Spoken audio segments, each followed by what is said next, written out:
finish. Our first bucket of the game, Alea Douglas with the lay-in. The hoop in the arm, Chris. Take a look. You on fire, Stacy. Early. Yeah, I mean, that's good drive. You know, she went up with the right hand. That was good move under the basket and going to try to get the and one. Finished through contact. And she's at our line right there. Free throw line, of course, spoke about Southern National Roofing. The last roof you'll ever need, guaranteed for life. That press is causing a little bit of trouble. Yeah, it is. A little three-quarter court pickup. They have a 2-on-1, but River Bluff hustled back and made that shot difficult. Good defense. On the putback. Oh, the strong putback. Azaria Wright was in the right place, Chris. The hoop in the arm once again. Once again, watch it again. You know, got to steal at midcourt, came down, missed a shot, but there's right there to get the rebound and finish it, and trying to finish a three-point play. She is at the line right there. Southern National Roofing. Back-to-back chances for three-point plays the old-fashioned way. Didn't get it this time, and a good rebound. River Bluff, Jenna Johnson, the junior. That press again. Might got away with a little foot shuffle already. Nice finish. That lane opened up. Ball out of bounds. That was a good, strong drive by Campbell Childers, a freshman. Nice-looking freshman right there. Yeah, good recovery to get the block there because nobody stopped ball. They let her go straight to the basket and nobody stopped ball. Yeah, once again, when you break that press, you got to rotate and make sure you cover that fast break. You can break after you break a press sometimes. Game's a little ragged at the start, like a lot of them are, a little tight. Oh, wide open three look right there. Three is in there and good. Gabby Gunats. A three-pointer, of course, Chris, let me tell you real quick about a three-point sponsor, Discount Headquarters. How about that shot? You got to love it. Wide open in the corner, didn't hesitate, and drained the three. In the paint again, a lot of arms in there, a lot of contest on the paint shots. Long through that time, and put back up and in. Guess who? Reagan Haggard, the leader of the Chapin team. You know, she hadn't played since before Christmas, Stacy. This is her first game back. Getting the big rebound there and stick back. 1-2-2 press. They get a deflection of the steal. Almost went out of bounds, but ball found its way to the hands of a Chapin player. And they just kill him on the boards now. Same as Stevens got there and now picked away. Childers coming back. The freshman, nice pass. Good job getting back for Chapin. Another steal, Stacy. Another steal again. A lot of turnovers early in this game. That's a nice finish. Oh, threw a little contact. Wanted the foul. Didn't get it. Amoria Wright. Again, another right. Another right, and a good-looking freshman as well. Yes. He shall be served. Three balls no good. Points in the paint. Rack it up. No point. Heating in there. Points in the paint. 3 buckets in this ball game early for Chapin, all in the paint. There's Coach Terrence Jones' first season here. 8-6. He did a great job. 7 seasons at Denmark Ola. Made a lot of noise down there in 1A. He's born and partially raised in Columbia, up to middle school, then went to high school in Charlotte, North Carolina. He's a gentleman who's spent some time at South Carolina State, and he's did well down there now, going from 1A to 5A. Oh, good block that time, and guess who? Reagan Haggard does a lot for this team. She, according to Coach Jones, does everything for this team. There's Jordan Leith, River Bluff coach. His first season at River Bluff did great work, as we mentioned, over at Northside Christian. 43-21 is overall record. Came to play a little ball at CIU back in the day. Oh, splashdown! Once again, Gabby Donuts. Back to Jordan Leith. He's a young man, has a wife and 2 foster kids, foster sons around here, and he says he believes this is where he's supposed to be right now, River Bluff, in his first season. 2 threes in this ball game by Donuts. And now an answer three. Chapin, threes are everywhere. Threes are at a premium. The threes are raining. Amoria Wright, raining threes. Threes are flying across River Bluff Gym. 12-6 is your score, but I believe, 4 threes in the ball game? Sounds right. 3-point sponsors getting the workout. Discount Headquarters. Harry was here today, maybe going tomorrow. Home decor, office furniture, and more. Discount Headquarters of West Columbia. 12-6, Chapin. I think that was their first 3. It's only 3 three-pointers. So it's only 3 because they have 1, and then there's a travel. Personally, on our very own self there, Gabby Donat, the sophomore, number 23 in white for River Bluff. She's knocked down her 3s. Good-looking shot. When the Gators are able to get a shot off, which they haven't been able to do against that press often, it's looked good. Yeah. They're going to jump trap out of the Looks like a zone. Looks like a 2-3 zone. They jump trap at half court. And they have Chapin shook a little bit. And guess who? Haggard. She settles it all down. 3-ball, Reagan Haggard. That's 5 for her now. The leading scorer. Discount headquarters 3-pointer. She's done it inside and outside so far, Stacy. East Tennessee State commit for softball. I believe she's a 4-year starter at Chapin, but does a little bit of everything. A 2-point star and a timeout called. 30-second timeout called River Bluff. And we're a step away, folks. 3:32 left in the first quarter. 15-6. Chapin Eagles up over River Bluff. Stay with us.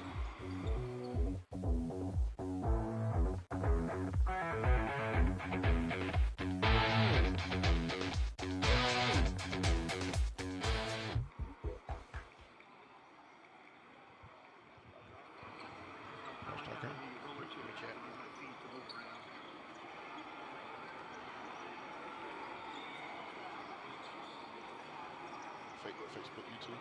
Yeah, Facebook, YouTube. We should get one of those. Chris's family's tuning in. We gotta give them a shout out. Make sure they're watching.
Folks, Stewart Law Office High School Hoops Game of the Week.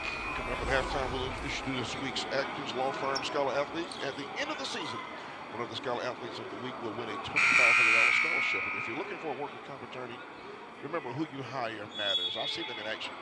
Acting law firm will do a very, very good job. 3:30 left in the first quarter. River Bluff in white, attacking the basket to our left. They trail. 15-6 Chapin.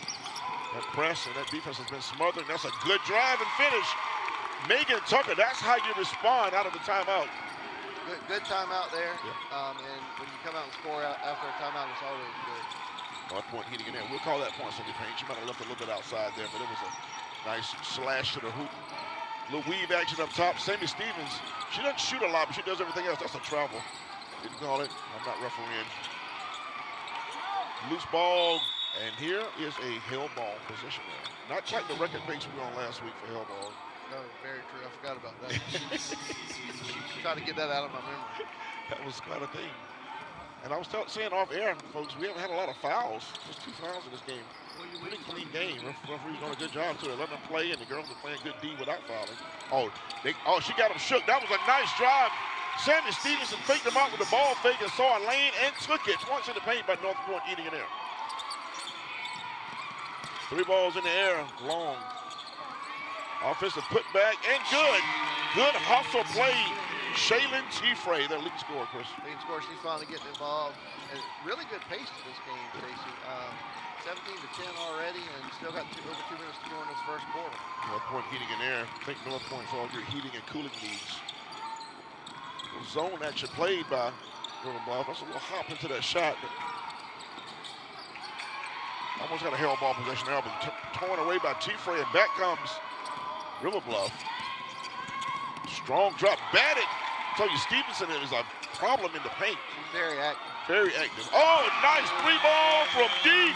Powell and Dozier from I-20. That was a long one. That was a long one. These teams can shoot it. When they break the press and get a shot up, both of these teams can shoot it very well. Good basketball. Chapin's dominating the boards down here. They are. They definitely are. Discount headquarters 3-pointer. Again, Stevenson with a nice look. Got the splash down. Says she's not super offensive minded, but she's really good.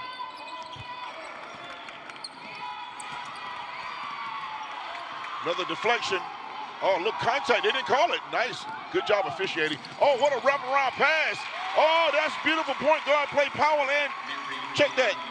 That pass was by Moria Wright to Marianne Woods, 2-1. That's just a beautiful basketball play. That's a really good play. We could hear that name a lot, just being a freshman for Wright. 5'4", and she's running the point really well. Yeah, I love the way she plays with her head up. That's going to be a foul. We hadn't had a lot of fouls, I mentioned, on that minute left. Third foul of the ball game. In the act, T-Frey go to the line for 2 at Southern National Roofing. Free throw line, trying to bring Real Bluff closer. They're trailed by 8 now. I believe this is the biggest lead of the game. Chapin at 21-13, and that first one splashdown. Stacey, to show you how efficient Chapin's been, their last 2 games, which are region losses, they scored 26 and 28 points. But they had the injuries, so everybody's back, and they already have 21 in this first quarter. And Haggard been injured this huge. She had played before Christmas, you mentioned it, had an ankle injury. So she's going to be a big difference alone. She's already made an impact in this game. 5 points unofficially, but don't like defensively, and you got to respect her, so that shifts the defense. 1 for 2 from the line. It's a football score, 21-14. The man-to-man being played by Rural Bluff this trip down the floor, but under 45 to play. At 45 to play. Nice pass. They caught him slipping. Haggard to Stevenson. Those two have played together for at least 3 years that I know of. Yes. Good chemistry. No point hitting in there, points in the paint. And again, Haggard's able to do so many different things, and that makes this team better. Yes. Nice drive. T-Frey had a good look at it. Oh, man, I tell you what, I like Amaria Wright. She got a nice, clean handle out there. Mentioned only a freshman. Future's bright for 2 in blue. Look at that similar set they ran earlier. Haggard with a low cross. 3 was short, and that's a good job rebounding T-Frey. It was 3 white jerseys under the basket. 5 to get a shot off. T-Frey is going to penetrate, and they're going to get Haggard with the foul. That's a good decision by T-Frey to be aggressive there. 1.1 on the clock. T-Frey, number 20, the young lady who came in averaging 13 a game. Senior, she gets 2 shots. They actually gave that foul to Stevenson. Oh, they gave it still. Okay, I'm sure that they don't mind that. And T-Frey now 1 for 3 from the line. She went 1 for 2 last trip. 1.1. Trying to draw them within 8. This is now the biggest lead of the game. 9 for Chapin. Trying to get a look at with 1 seconds. And they're going to get a shot off. Got it to go. Haggard to Stevenson with 1.1 to catch and the shot. 10-point lead for Chapin. We're stepping away. Second quarter action coming up. High School Hoops Game of the Week brought to you by Stuart Law.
We're in Lexington, folks, River Bluff High School to be exact.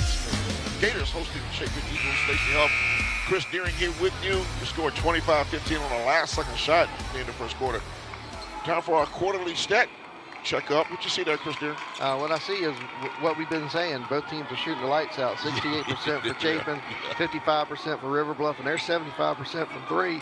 If not for that, they wouldn't be in this game right now. I agree. And you know what? Some of that's the 5 turnovers, because when you're shooting well and you don't have a 15 points, that means you ain't getting enough shots up. Exactly. And the turnover stopped that because that press, that 1-2-2 press.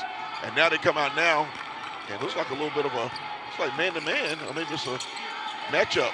Yeah, they kind of matching up out of the zone. Nice. Oh, she had a good penetration and lost the handle.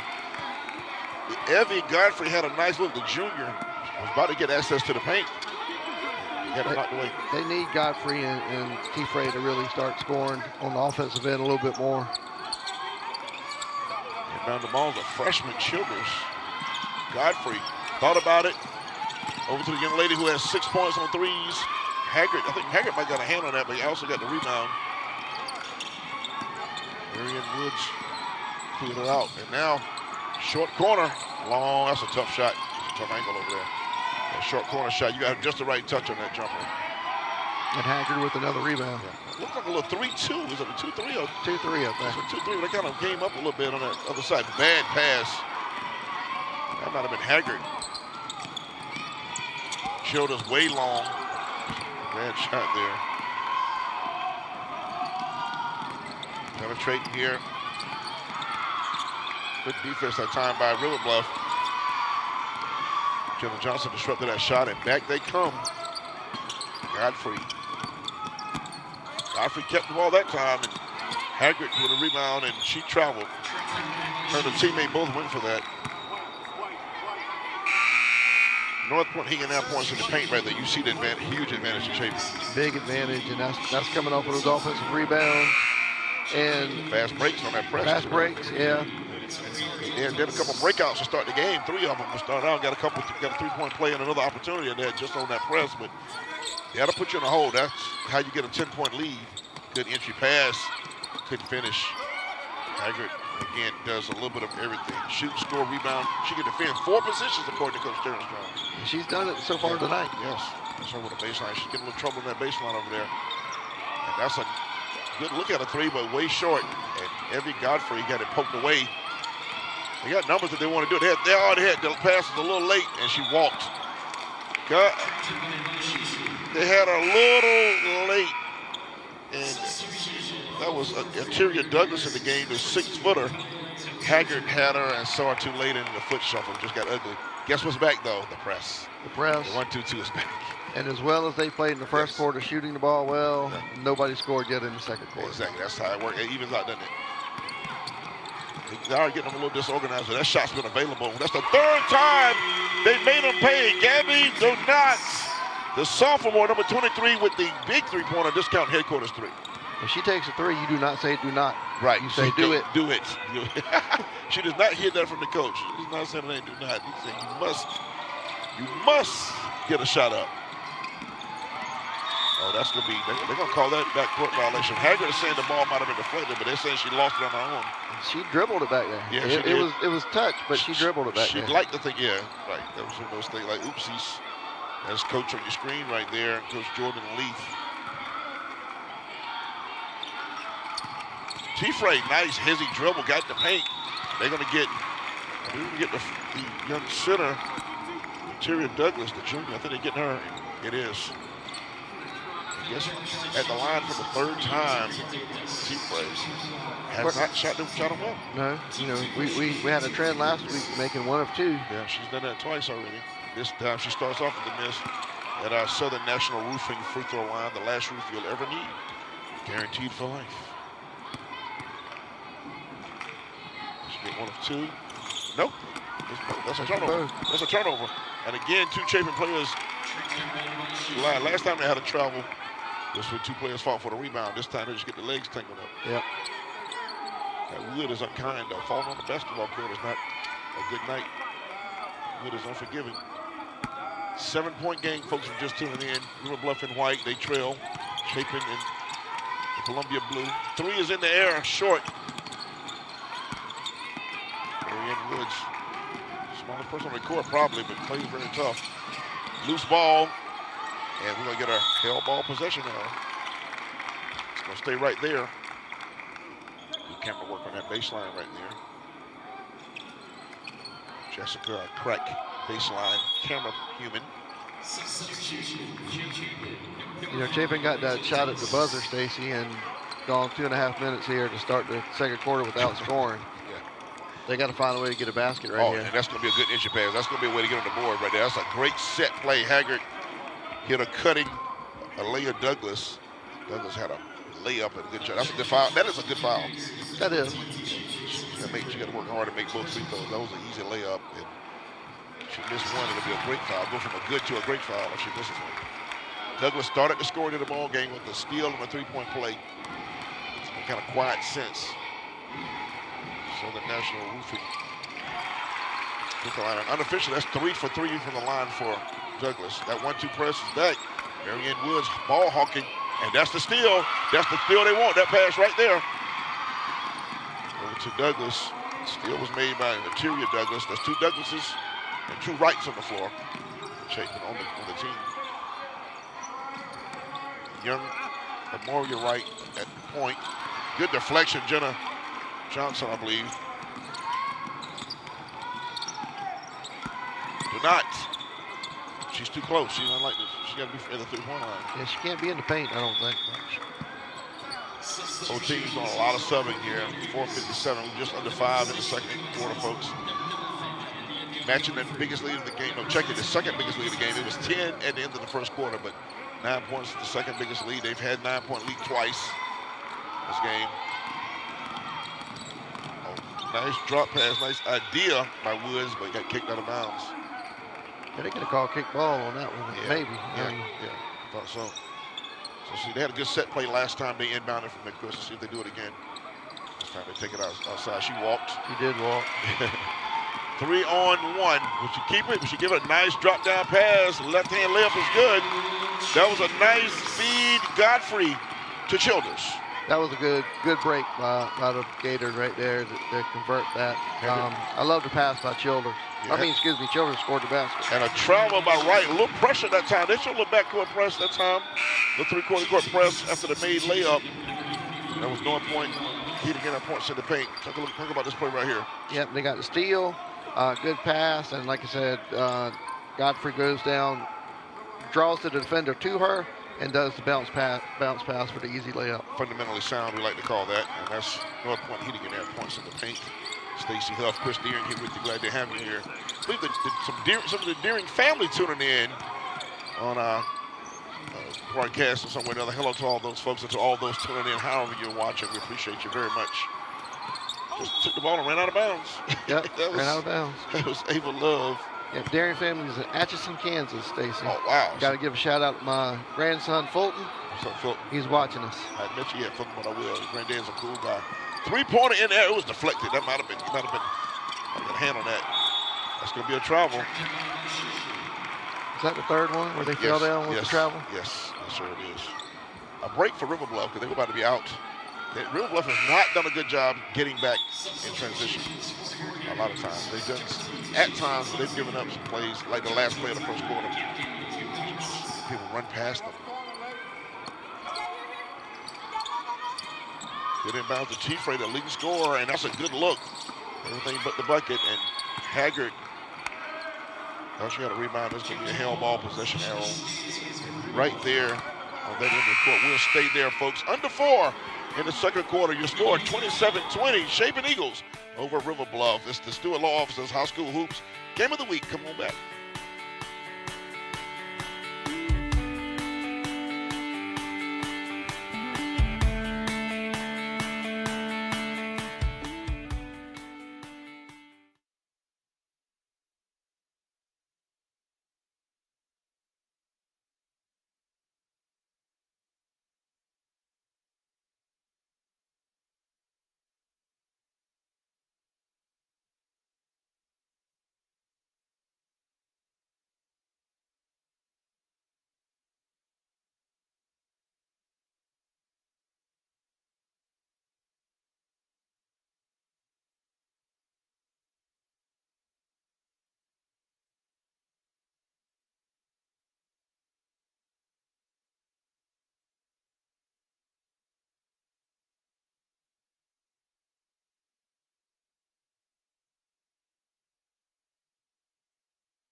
Welcome back, folks. We're having a great time here at the Stuart Law Officers High School Hoops Game of the Week. 27-20 Chapin over the Gators of River Bluff. And Safe Federal Credit Union is putting their money where their heart is. They just set aside $100,000 to put a top-of-the-line money management course into every high school in the Midlands. Free to the schools and no cost to taxpayers. That's where family values and forward vision meet at Safe Federal Credit Union. Shout out to them.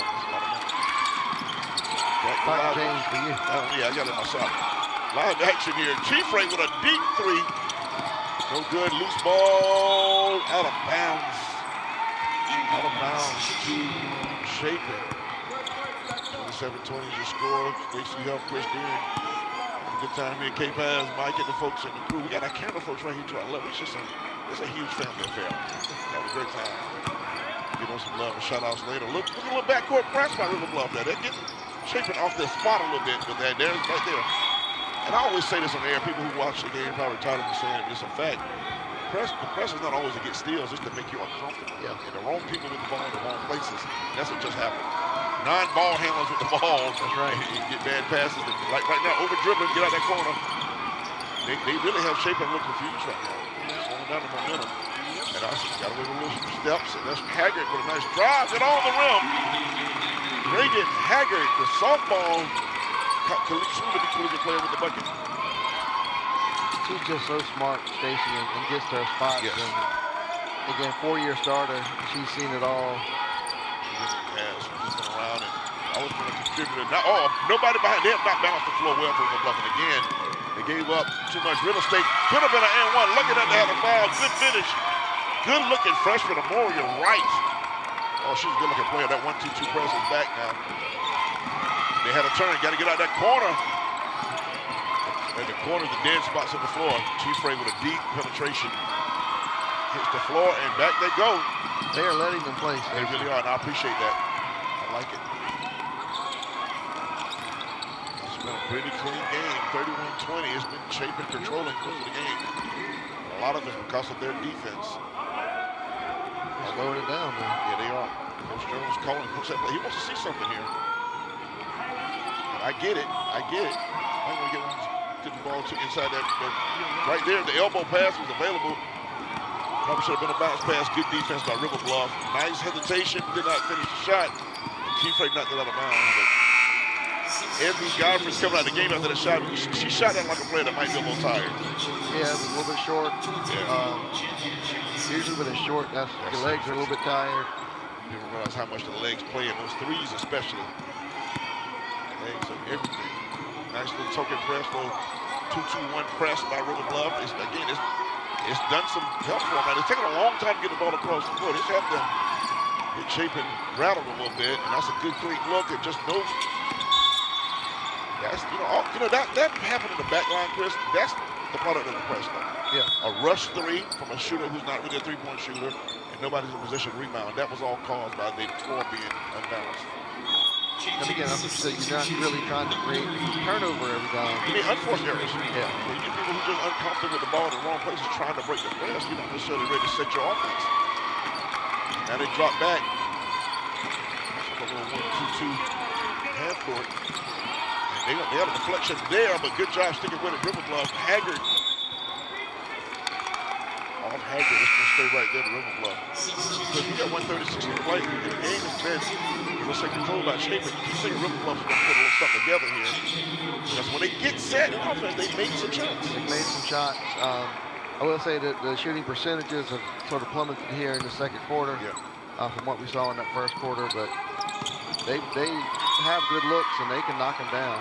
They sort of taken Dunat out of the picture. She hadn't shot one in a while. And I was thinking of the inbound. I think she was camped out on the three-point line. I'd try to get her a look here. She has 9 points on 3 threes. Trying to trap a little bit on the wings. One more pass by Donat. That's the right basketball play. Jenna Jones. Check that. Jenna Johnson had the ball blocked out of bounds, but she's been active in the game on those wings. There she is. Again, I just spoke of her. Jenny Johnson, that's the right place. She filled the space. They forgot about it. Good points to the paint by Johnson. Yeah, I gotta like that. Another heady player, you know, a senior. She's been around for a while as well. I think we had her here last year, Stacey, if I'm not mistaken. Yes, we did. Haggard, she was ready to shoot that. Didn't go like planned, but she caught it ready to shoot out of bounds at River Bluff. Now they can cut to this lead here with under a minute and cut it to 7 or 6 for 3. If you are River Bluff, if you go down, going to the half, only down, you know, 6 or 7, that's got to be a positive the way this half has sort of played out. They've held Chapin to 6 points in this quarter thus far. Timeout call, full timeout call, River Bluff. Trying to get a set play here for a bucket. Full timeout. Yeah, he wants to set something up here for this final, well, maybe not final possession, but one of the last possessions of the half. Yeah, just in case it's his last one, I think he wants to get his Sunday game to meet play right here. His best fancy dancy. It may involve 23 getting a 3. But I'll tell you who's else been really good, penetrating and handling the ball. Very active in this ball game. River Bluff has been Evie Godfrey. She's gotten into the paint, which is what you want your guards to do, be able to get paint touches. Just got to be a little cleaner with the ball handling, but she's been able to touch the paint with the dribble. Yes, and along with Johnson's played well, so yeah. they've had some good performances. Right now on defense is where they're letting some people get away, get you know, not getting back. Yeah, you got to balance the floor. So if your point guard shoots, the 2 guard has to rotate back to the stop place. If anyone else shoots, the point guard has to get back and balance. You know, if nobody else has to get back, as soon as the shot goes up, you start backpedaling. Yeah. And when they're doing their ball watching, and it caught between offensive rebounding and getting back, and Chapin's just throwing the ball over the heads. So here we go with 41 seconds. 2-3 zone. And Chapin. They tried to set that up. Yeah, yep. They got to keep moving. She's there. It's there again. Again, that's what I talk about, the clean ball handling, held ball possession out. If the young freshman could have just got the ball diagonal and done that, the shot was there again. Once you don't have it the first time, you reverse the ball back, that shot is still available. She just wasn't clean enough or strong enough. She will be. Held ball possession out, gives Chapin a chance for the last shot if they want to. And I think Coach Jones is going to organize something. He'll be glad with a 9-point or with a bucket, 11-point lead going in the halftime. 0-2 in the region, trying to get. They can call a timeout. He's going to set his play. 14.9. Does he get his lineup that he wants in there? Yeah. Making a lineup change. 30-second timeout. Yes, he's looking around. He wants to. He's going to try to get a shot he wants here. That's a smart timeout. You can't take it with you anyway. What is the rule in high school, Stacey? You got to use. If you don't use that one in the first half, you lose it. You can't carry it over. I'm a big thing that's right. I can get that correct. Now, my good friend Rosie Holloman, if he's not having a game tonight, he'll text me and let me know. Okay, good. I think that's the case, but I'm not 100% sure. I got some people I can text and find out, but that one I'm not 100%. Again, that's a great timeout either way, though. If you're looking at, on the road, a chance to get a double-digit lead going at the halftime for your first region win, you want your best shot right here. The freshman, they jump traffic. That's a good adjustment off the timeout by Lee. Both coaches making a move, and then it paid off. A steal. Got to watch behind you. T-Frey is going to attack. Got in trouble. Did not get a call. And that's how the half is going to end. Nobody got a bucket. 31-22 to a halftime score. We'll step away. Chapin over River Bluff with the Stewart Law Officers High School Hoops. Game of the week. We're at halftime.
You're watching the South Carolina Army National Guard Halftime Report. You can have it all in the South Carolina Army National Guard.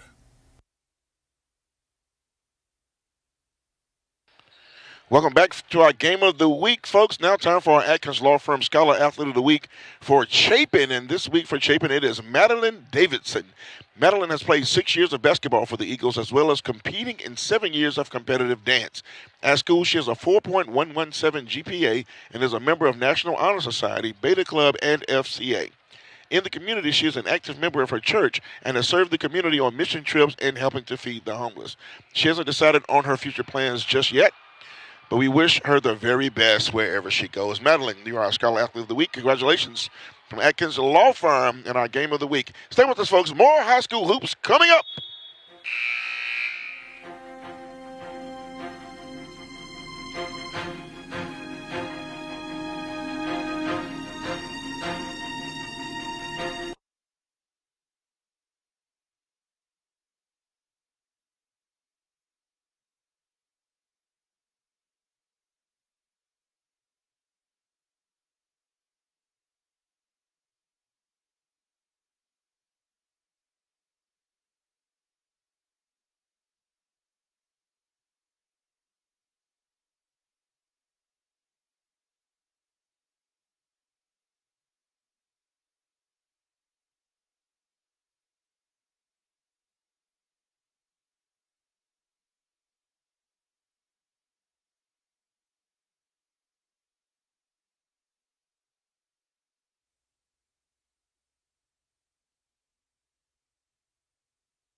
You're watching the South Carolina Army National Guard Halftime Report.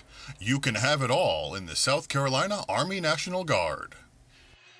Welcome in halftime. We are at 31-22, Chapin Eagles over the Gators, the homestanding Gators of River Bluff. Stacey Huff here with head boys basketball coach of Chapin High School, Coach Marquette Carr. And Coach Carr, first of all, you got a lot going on in the school. This is not your first rodeo there. You've been in Chapin for a minute now. What are some great things going on around Chapin High School? Yeah, man, I think Chapin is so unique because we do a good job of blending athletic and academic excellence in everything we do. And so when you come on campus, beautiful campus, really good people, but we believe in championship effort, both in the classroom and the community and on our athletic field. So, Well makes said. it so unique. Well said. The girls' game getting things off to a good start. It's a girl-boy doubleheader, so the girls off to a great start. Talk about this game and your matchup coming up following this, the boys' matchup. Yeah, so in this game, two new head coaches who have made a name for themselves in their previous stops. Our girls started 0-2, but we've had some injuries. Now the girls are healthy. So they came in knowing this would be a big game, and they've come out and competed. But River Bluff is hanging around, and so it's going to be a good second half. Your game coming up now. You got Yes, that sir. Carter Coggins. I saw him shooting threes in this gym at a Thanksgiving tournament. Yeah. Talk about your matchup real in a minute, if you could. Match up with River Bluff. Yeah, so much respect for River Bluff and Coach Ben Lee. He's one of my mentors, if you will, and what he does with this program. Their record does not show the effort and cohesiveness they play with. But we're going to try to come in here and play really well and share the ball like we usually do, play with a little bit of pace, make it a fast-paced game. And as you stated, we will shoot the three. So it'll be some fireworks, and we're hoping to come out on top. Coach Marquette Carr, Yes, boys sir. head coach, did a great job over in Thanks for Chapin for having the Eagles. Thanks for joining us at halftime. We'll be Absolutely. back. More halftime coming up from River Bluff High School. Stuart Law Office High School Hoops. Game of the Week, Chapin, River Bluff. Stay with us.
You're watching the South Carolina Army National Guard Halftime Report. You can have it all in the South Carolina Army National Guard. Welcome back, folks. We're at halftime on the Stuart Low Officers High School Hoops Game of the Week. Eagles of Chapin 31, Gators of River Bluff, the home team 22. Stacey Huff, Chris Deering with you. And how do we get to 31-22, you ask? I'm glad you asked. We have a moving picture show to describe how it happened. As they say in the business, roll it. And there's our key player of the game, Haggard, for Chapin getting things started. And another good play right there by Megan Tucker for River Bluff. That's the Alea Douglas for her fourth and fifth points in the ball game. And that young freshman Wright has been impressive, number 2 in blue. Yep, and there's Haggard with another putback, which Chapin dominated the glass, we felt like. There's Wright again with another 3, the young freshman. I'm very impressed with her. And again, Azaria Wright, the other Wright, and that press has been a problem. That's been a big problem. And there's Wright again. And right here was the young lady who had 3 threes in the first half, Gabby Donat. And instead of Donat, they're saying you better keep doing it. Yes, keep shooting it. That's another little drive that time, Cindy Stevenson. This was a really good pass here by Childers to Godfrey to Childers. That's Donat, one of those 3 threes you talked about. Got a feeling you'll see more from launching those as it goes along here. Let's look at some stats. And there's the 3-pointers right there. They cooled off a little bit. And you see, but Chapin is still shooting a blistering almost 60%. River Bluff got to get that 32% up a little bit. And the turnover sort of snuck up on both teams in that last quarter. And we talked about the rebounds. Chapin, a big advantage on the rebounds. Yeah, the press bothering both teams, folks. And we're going to step away, folks. It is halftime here at the Stuart Law Officers High School Hoops Game of the Week. Those numbers are going to get better, we believe, the second half. Coming up, going to be a good one here from River Bluff High School. Stay with us.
We're about set to start the third quarter here. Stuart Law Officers High School Hoops Game of the Week. Stacey Huff, Chris Deering, glad to have you join us here. However you're watching, we're at River Bluff High School in Lexington, South Carolina. Chapin Eagles in the blue with the basketball in the lead, 31-22 to start the third quarter. This will be an exciting second half coming up here.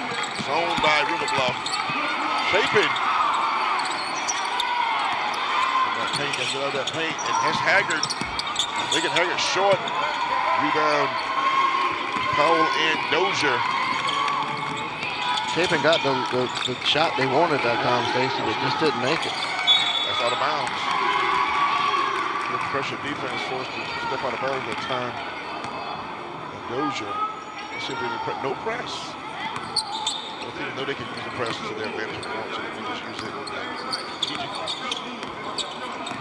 You know, nobody's in foul trouble. There was not a lot of fouls called in that first half. At all. Very pretty good play game. I just jinxed us, you know. You don't watch for that. They trapped her. They trapped. That ball went off the foot of. She thought it did too. She was heading down the court to lay it down. That went off her foot. She's a freshman as well. So 2 and 5 in blue are freshmen. They both look very good tonight in this game as far. Nice entry pass. Johnson blocking that shot with good defense. They're going to get Sammy Stevenson with a cross body block. Yeah, she got her good.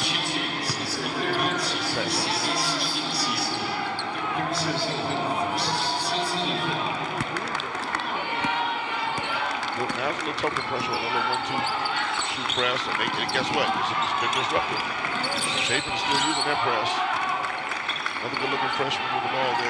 Campbell Childers, the freshman in white. National handle on it.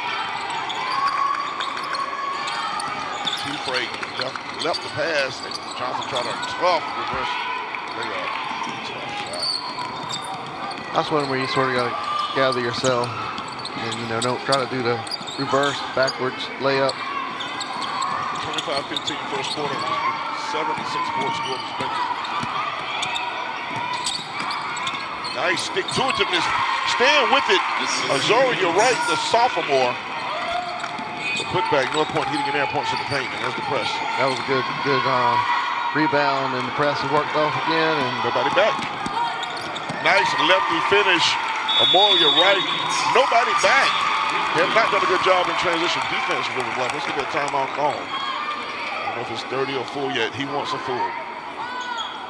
It's never good, I don't think, when you're less than 2 minutes into a quarter and you already got to call a timeout. Probably talking about what you just said, not getting back on defense, and you got to find a way to attack that press a little bit better. They're getting it in the wrong spots, and it's causing turnovers going the other way. 13-point lead is the biggest lead of the game, I do believe, and coming up in the fourth quarter, we'll announce our Palmetto Pride player of the game. Palmetto Pride working together for a litter-free South Carolina. I'm going to tell you right now, Chris, there's 2 things plaguing River Bluff, and one of them is, you mentioned the press. If you got a combination problem of not being able to break the press comfortably and not being able to get back to transition defense, this 13-point lead is going to go the wrong way. It's going to go. It could get away from them right now. Right. This is the crucial time. You can't let it get away from them. That's why that was a really good timeout. This is critical time right now. They got to get a handle on this thing. And true to form, Chapin's going to be waiting on this inbounds in that 1-2-2. 2-2-1. They change it up. They're going 2-2-1 now. They change the press. That's just good coaching. 2-2-1. They may trap on this next pass right here. Let's see if they're trying to trap. That's a good diagonal pass that time. But now you got to get in your offense now. That's a good clean look. Could not get a 4-3 now. That's a good rebound. Could not get it to go. Howell had a good point blank look. And cleaning the boards up is Haggard. And just a bad pass. Several good looks there. Yeah, but he was a little sloppy with it. That's a drive. Nobody stopped the ball. Amoria Wright, the freshman, got to the R&B in the paint. North Point hitting in air points in the paint. There's another steal. This is going to get out of hand here, Chris. The lead is 15, the biggest of the ball game right now for Chapin. You know what? Haggard tried to lead the freshman to the rim, and that was the right pass. Take a look right here. Ball stays in. Yeah, good save. Nobody stopped ball, but. Nobody stopped ball. Or you're right going with a good point guard. Do penetrate as deep as they allow you to do. Good to go. There's that press again. And River Bluff looking very uncomfortable. Okay, they've scored 7 points now in about 11 minutes of game action. They're looking as comfortable as me putting on a large T-shirt right now. Very uncomfortable. Donat shows she can do it from in close. That's her 10th and 11 points right there, 23 in white. Nice. Nicely done. They need some more of that really quick to get this thing back down to single digits. Now this end is where it's got to start. Pretty good defense right here in this half-court set. Nice switch up top. Got away with travel. Notice they did call it. They called it. Alea Douglas, the other freshman in the backcourt. Start 2 freshman guards. They're going to press from the 3-quarter court inbound. That's when you committed to the press. Press right here, 3-quarter. If you get in that corner and pick your dribble up, they're going to blitz it. You got to get out of that. You can't go there. They're going to jump that. No, they did not. They retreated. Evie Godfrey.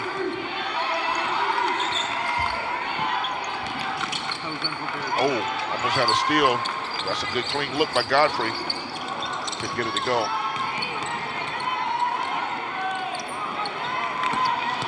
Two on two. It's really not there, but a Euro step. Nice Euro step. Couldn't get it to go. Rebound, putback is no good, and now Haggard with a nice drop down pass. Referees all letting them play under the basket. They're not, with a nice rebound and clear out.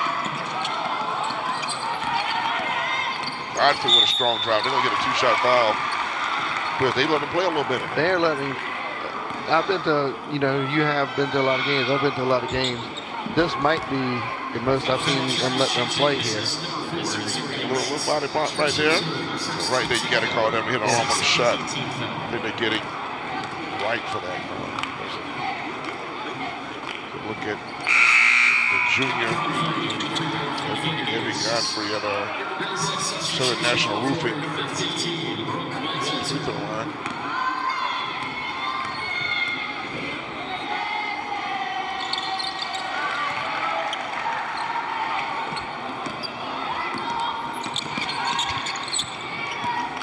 One of two.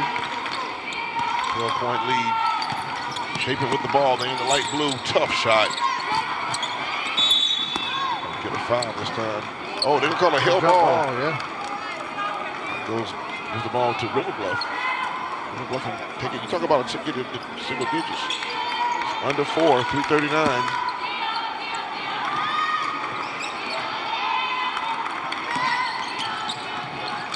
Beat the press that time pretty easily. Yeah, all right, baseline. Nice. We'll try to wrap around past that time. And it'll be a hell ball possession now. It'll go back to Chapin. In the game now for River Bluff is Brooke Walter, number 15, a senior. And we're a step away, folks, with 3:28 to play. We'll be back here from River Bluff High School.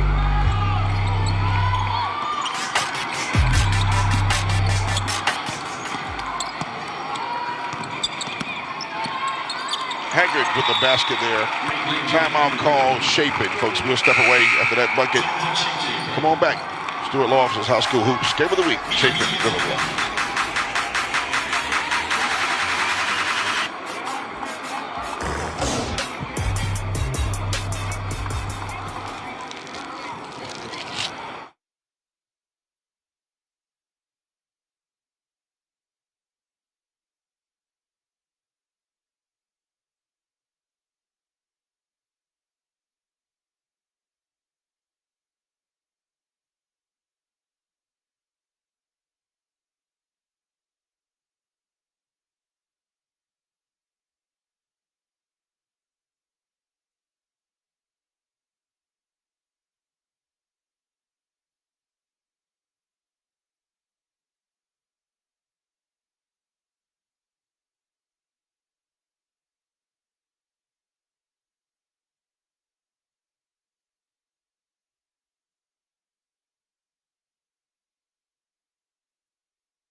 Back at it, River Bluff, Chapin girls game, first of the doubleheader. Time to check in with our Lexington Health Smile Cam, folks. Smells like teen spirit. Folks are having a good time here on a cold Friday. They inside. Got something to celebrate right there. Smile Cam, as the only local independent hospital in the Midlands, we're here to care for you whenever you need us. Be well. That's from Lexington Health. Bring you that Smile Cam. 39-25 to score. 14-point lead by Chapin. They're blitzing in that corner, and they have a breakaway. Nobody back. Nice lefty finish. Steal and bucket. Mary Ann Woods. Through the wood she went. They got that trap set up, and it paid off. Still again this time. Nice interception that time and body control. That's just a good job by Mario Wright. Both guards, Woods and Wright, the steals and finishes. When you look up now, and all of a sudden it's an 18-point lead. Northwood heating in air, points in the paint. We talked about this being a dangerous time. They need a bucket quickly. Haggard, it's going to be a hell ball possession arrow this time, and I believe it's going to stay right on that end of the floor. And they're going 4 substitutions for 3 players in the ball game for early Bluff. Coach Lee's trying to find that right combo. They're down 18, biggest deficit of the ball game. It's the press that's really bothering them. Johnson, clean look at a 3. Childers, no good. They're gonna let that go out of bounds, and it'll be Chapin basketball. See if you see a little press here from, there it is. Yeah, I think they got to pull it out right now. Yeah, also in the game for River Bluff is Sydney McCausland, number 4. She played a lot last time we had a game over here with them. 4 in white.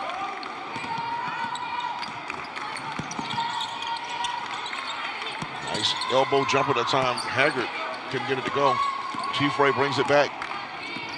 Under 2 in the 3rd quarter, Chris. You're right, you feel like it's getting late for River Bluff right now with this deficit. Johnson got the foul on Haggard.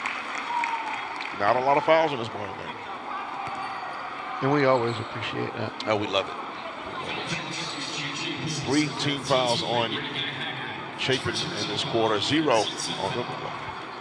High school league rules as of what, last year, 2 years ago, takes 5 in a particular quarter to trigger the double bonus. No more 1-and-1. And thank God, because we've seen so many first free throws missed. That's one right there. You know, I've talked to a lot of coaches about that. They don't like it? They don't like the 1-and-1s gone. They don't? No. Because again, you have an opportunity where they don't score if they miss the first one. I get it. Got 1 of 2 again right there. Southern National Roofing, free throw line sponsor. The last roof you'll ever need, guaranteed for life. And with backcourt pressure by McCausland for River Bluff. Broken by Chapin. And that's what it does. It gets them out of rhythm. They're out of sync right now. It's going to be a hell ball. This one stays with Chapin, though. I'm sure Coach Jones has told them, you know, they don't have to be in a hurry. They have the lead, make good passes, make sound decisions. You don't have to be in a hurry because you have a 17-point lead. Nice inbound pass, but tough shot. Good defense by River Bluff in the paint. Yeah, with a lead like this, you got to love the shot. You can't like it. You better love the shot.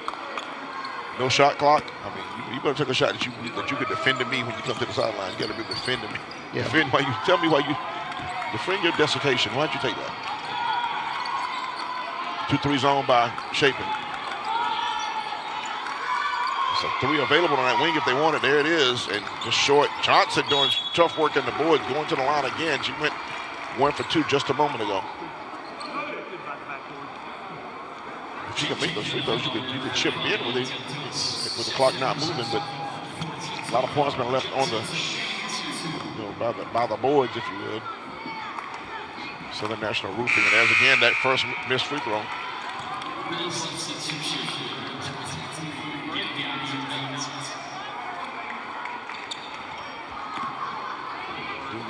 She's not. 23 just came into the ball game. She's not been disturbed. That's a reach out. That's a bad reach out. Do not disturb. That's tough. That was out of bounds on Chapin. Yeah, I said do not disturb. That was a tough reach right there. That wasn't even good. That's not good. 2-3 out of bounds, which most teams play right here. Lead is 17 for Chapin. They're going to pay attention to 23. She has 3 threes, and that's a nice look. Again, Childers has had a couple of good looks. Couldn't get down to go. That's a young lady who was hot earlier. She's cooled off, but not. She has 11 points unofficially in the ball game. Good D by Chapin. They're really tied together on defense in the zone. Chief Ray can operate right there. Made it a tougher shot than it had to be, maybe, Chris? Johnson, made it a little tougher. Chapin, nobody back. They had Alea Douglas ahead of everyone on the left wing. Nobody saw her. It's going to be a foul drawn. That's the first foul of the quarter. For River Bluff. A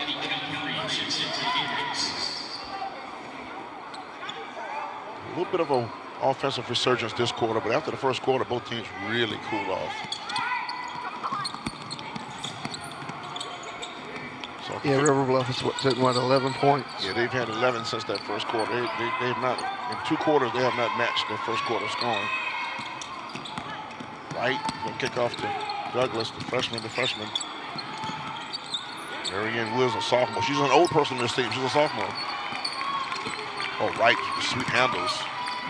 Tough shot, though. A little early. Yeah, a little early. Yeah, good D by River Bluff, too. They contested that, but 6.6. Let's see if River Bluff can get a good look here. I think Chapin's gonna let them. They want to launch a deep one. They'll let them shoot it. Tough shot. After 3 quarters, Chapin up 17 over River Bluff. The Stewart Lawson's High School Hoops. Game of the week, 1 more quarter to settle.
One quarter to settle it. The Eagles of Chapin, River Bluff Gators.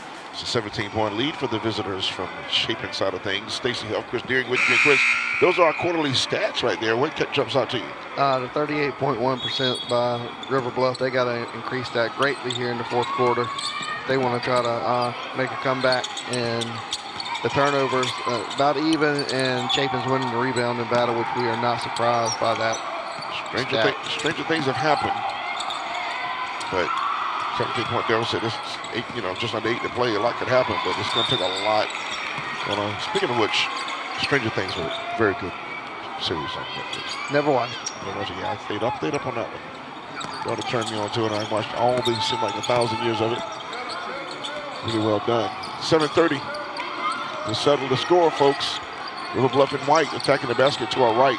They need to put some buckets together real quickly. That might be one right there. Used all the rim.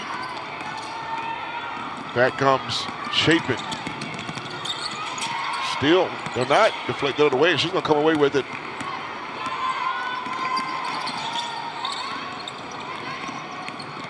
They got to find a way to get some buckets, though. They have had a hard time knocking down shots here after that first quarter. Even the first quarter was 15 points, but after that, it's been really tough. They can't have many empty possessions. Yeah, they have 11 at this stage. 11 points, second and third quarters combined. That's going to be a bucket. Needed that to go in, though. There's going to be 2 shots coming up for, I believe, their leading scorer, Gabby Donat. So there's our Southern National Roofing free throw line. That lifetime warranty means this will be the last roof you ever need. The last roof you ever need, because it is definitely guaranteed for life. You missed it, yeah. Tried to go the first shot. And that's why coaches, in a game like this, if you're the losing team, you want to take that first shot and go off to the races. That's a tough collision right there. They call held ball possession there. Call a Foul. foul. That's what I was thinking. That should have been a foul. That should have been a foul. They got a foul on Interior Douglas. So Interior Douglas and Alea Douglas and Azaria Wright and Maria Wright. We believe two sister X on the team. Tough inbounds pass. Dangerous. Dangerous. Clean look that time for Godfrey. They just can't knock down the shots, man. You know, it's like they get a shot, a look that can change momentum a little bit or help them a little bit, climb back in it, and they can't knock it down. Even Bernard has been cold. They're getting good looks, too. It's not like it's contested three-pointers. That's another clean look right there. Childer, she's not been able to get one down either. Right before the game, we talked to Coach Leith, and after his best win, he blew off Elgin with 6 players either banged up or injured and won that one. And I think it was Nation Ford. It was another game you mentioned. I can't remember the other two. They won another game that kind of, had them feeling pretty good about things. So this may be a tough loss at home. They're 1-1. They'll fall to 1-2 with a loss, and Chapin will be tied with them at 1-2 with the win over them. Yeah. So it'll be tough. Drive, can't get it to finish that time, and a loose ball. Gonna go the way of Chapin like most things in this game. Looking to extend their lead. They are 43-26. Boys game immediately following. Good steal. They're not. Picked it clean. The numbers aren't there, but that's a smart play with the score being what it is. Be aggressive and make the referees call something. Clock stops under 6 and she gets 2 shots. Stacey Huff and Chris Deering with you in our second week of 6 weeks. We wing it double headers here on High School Hoops Game of the Week. She knocked down the first one, Stacey. Hey, there we go. It's been a minute since that's happened. Again, just under 6 minutes to go. I don't think you can have, at this stage, you can't have any wasted possession. Nothing. And you got to really turn them over. You got to find a way to do it to them what they've done to you. She missed the second one. You got to start turning Chapin over. This backcourt pressure can, you can bother them a little bit. They've got to steal the last time on that end. Timeout. Oh, it might have been to the second count impending then. So Coach Jones with a good timeout call. I'm very surprised Amoria Wright's not bringing the ball up the court. Is she in the game right now? I got to check when she comes back. If she's in the game, you got to feel like you want to put her. But again, she's a freshman. Yes. And I'm not sure who got picked clean a couple possessions ago. That person may be told to chill on the ball handling for a minute. It was either her or Douglas, one of the freshmen, got picked. So I don't think. Well, Wright's in the game. Wright is in the game now. I'm not sure she was before that. Yeah, she's in the game, and Woods goes to the bench. So Haggard back in, the senior. Her and 2 freshmen in the backcourt now about to inbound the ball. Sammy Stevenson has been quiet, but she did a really big job in the first half on the boards and blocking shots. So now let's see if the Gators can make a run.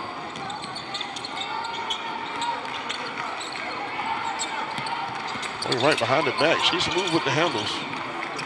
Nice pass, Stevenson. I just talked her up. Haggard to Stevenson had done it before. North Point, he didn't get points in the paint. Yeah, played together a long time, and that's just good basketball right there. It is. Stevenson, no hesitation. She got the ball, drop step right to the backboard. No pump faking, no hesitation, just right to the rim. That's how you play as a post player. He's back up to 18. The same set right here. This is Haggard looking at, she has Stevenson again for a moment. Haggard, that drop down pass to Stevenson. It's Haggard and Stevenson. She's just a little short that time, but they're going to work that. Who's going to score for River Bluff, though? There's the young lady. Did not get that one in. That was way short. Right, dribbling through traffic. Nice left hand dribble. She got real good handles on that thing. That's a backcourt. It's going to get better. She does. Here's that pass from Haggard to Stevenson. Haggard just knows where Stevenson is. Yes. Chemistry. Played off in this game. They've connected a few times.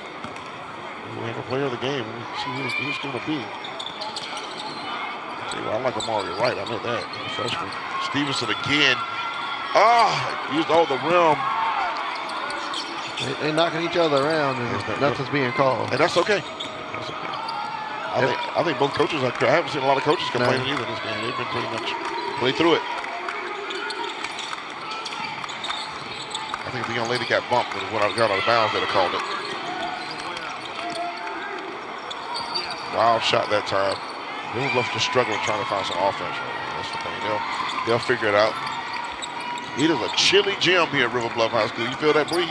I might put my jacket on. I came with a little long shirt under my polo, but I'm going to slide the jacket on here in a minute, too. I noticed a lot of people in the stands are putting their jackets on. Yes. Coach Lee, I give Coach Ben Lee credit. Coach Ben Lee, we talked about, he won a state championship in 2021. Nice jump shot just inside the three-point line by Reagan Haggard. She said, wait a minute, Huff. Let's see, can I get a little player of the game consideration here? Lead is up to 20. Biggest lead of the ball game, Chris. They got a down low. Nice block now. Yeah, that was a block, but they called a foul down low. We're going to step away, folks, here from River Bluff High School. 47-27 is your score.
Welcome back, 47-27, Chapin Eagles over the River Bluff Gators. Stacey Huff and Chris Deering here with you. And coming up later in this fourth quarter, we'll announce our Palmetto Pride Player of the Game. First free throws right there at our Southern National Roofing free throw line. Yeah, Palmetto Pride working together for a litter-free South Carolina. Southern National supposed to give you them first. They are roofing. Hadn't had a lot of free throws in this ball game. I will tell you this, that's the last roof you'll ever need, guaranteed for life, Southern National Roofing. The lead is 19 and out of bounds to Chapin, but River Bluff fighting to the very end here, Chris, trying to get some turnovers and narrow this margin. Pressure in the backcourt. Haggard, the senior, East Tennessee State University softball commits. I love the you were a multi-sport guy in high school. I was too. Yeah. I love to see a lot of times they talk about specialization in this era. Love to see the kids still playing multiple sports, though. I love it and encourage it. Yeah, I do too. Every chance I can get. I do too. No contact. They almost like they didn't call it. They never called a foul. She was getting hacked. I think she was trying to foul her. Timeout called Chapin. I think River Bluff was trying to hack a little bit. They not calling it. Full timeout. There's a 1 minute timeout, folks. Coach Jones called that timeout in a 20-point game or a 19-point game with 3 minutes to go. Teaching moments for both of these young coaches. Absolutely. First year with their programs.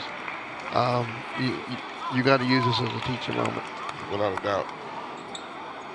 Coach Jones spent some time we talked about Denmark Ola as a head coach. He spent some time as an assistant at Swansea North High School and Airport for this kid. So he's been around.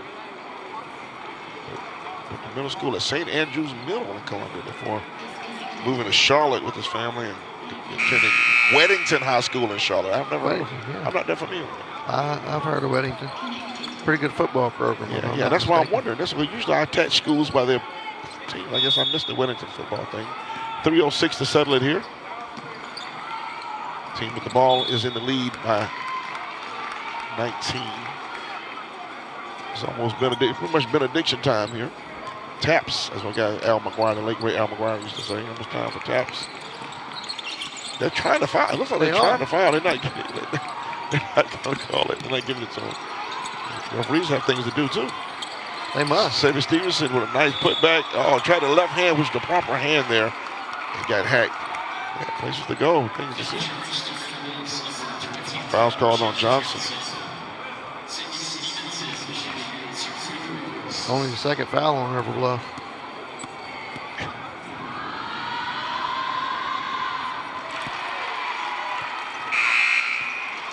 Coming in with 4 subs.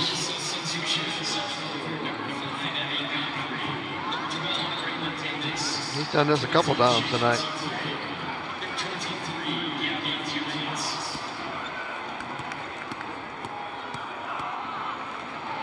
Number 3. We haven't had it many times we made both free throws. No. Leah Douglas did it, I think, at least once, if not twice. I don't know who else has done that this game. Maybe nobody. You know, this is our 3rd game, and free throw shooting has been a problem. Yes. Oh, clean look for Donat. Short. She's been short lately. You know, fatigue-looking shot there. She's played a lot of minutes. And the mid-range shot was a little hard. So, yeah, she played a lot of minutes. And this press, by the way, the thing about pressing, both teams are pressed, it wears out both teams now. The team doing the pressing gets worn out, and the team trying to do the ball handling against it gets worn out. They put it in the hands of the senior late in the game to break the press. They don't have to shoot the ball. Very good. You don't want to get a 5-second call. And they did call it. Called 3 seconds in the lane. lane. They called 3. Somebody was watching. Yeah. Was it Stevenson? Who was it? Build a campfire. They got a little cold. Hey, I'm about to build one up here. Rub some sticks together. You were a Boy Scout, right? Oh, no, I was not a Boy Scout. Me either. Should have been. That's just an unnecessary foul by Memorial Wright. Got the legs tangled up there. They got to call that one.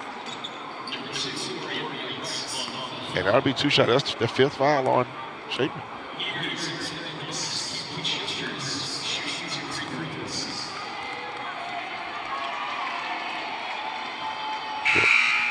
That's actually Evie Godfrey at the line. Godfrey's played a lot of minutes herself. Now they're going to the deeper in the bench now for Chapin. They go to 25, Madeline Davidson. Also our scholar athlete. A scholar athlete for them. You'll hear about her later on in the broadcast. And they go into the bench with Mary Folger Brightwell. Yes. And also 22, Carolyn Newhouse. So we have 25, 22, 3. And the freshman, we're going to get a foul on the back court on Sydney McCausland.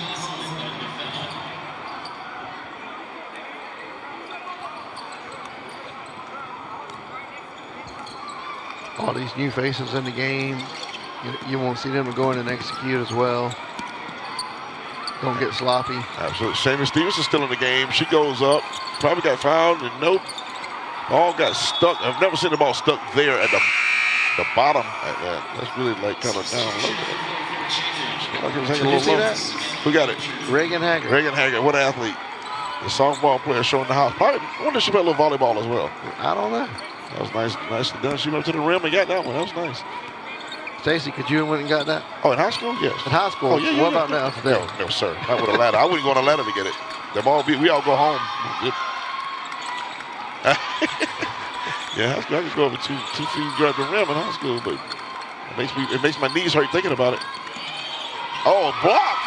How about that off the bench? And then on the floor, Mary Folger Brightwell wants some more playing time. Block that 3. Oh, we got a player down. Might be a little banged up. That's Childers, the freshman. Also in the game, let's get some 11 to 20. Savannah Major, she's tied up down there, tussling for the ball, 20 into the game. So that was Mary Folger Brightwell again, but 20's in the game also. Ava Love, number 33 is in the game. So we have all 5 folks in the game that are not. Love played a little bit early in the game, but she's deep on that bench. Block shot, Childers with a nice block. She's been trying to get a bucket to go down. She's had a hard time getting one to fall. That's going to be a good look for T-Fray. That might go. Nope, no good. Love. Love loose on the city. Nice pass, Good Love. pass. Good pass, Love. Bucket. Carolyn Newhouse at the North Corner, heating and air, points in the paint. That was a great pass, Stacy. Yes. Half a century now for Chapin. T-Fray. Was that off a little glass? She called bank, I heard. Yeah, she called the bank's closed. It's late Friday.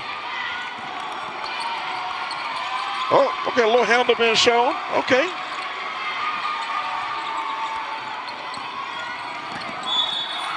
Carolyn Newhouse got bumped around a little bit in there. Twice she had the ball, got contact. Not a shooting foul just yet.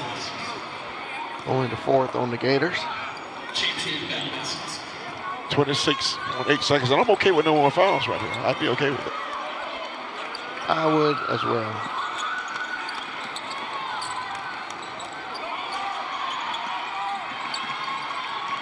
Picked up the dribble up top there, Stacey. Again, teaching moments. Yes, exactly. Oh, drop pass! And a bucket, Savannah Major. That might have been Mary Folger. That was Major, Brightwell. yes. Brightwell with the pass and Major with the bucket. They get some assists there. A little love on the pass. Ava Love owning the boards here. And they're going to put your head again. Oh, they about to have another bucket. And that's the win. Congratulations to Chapin getting their first region win. 52-31.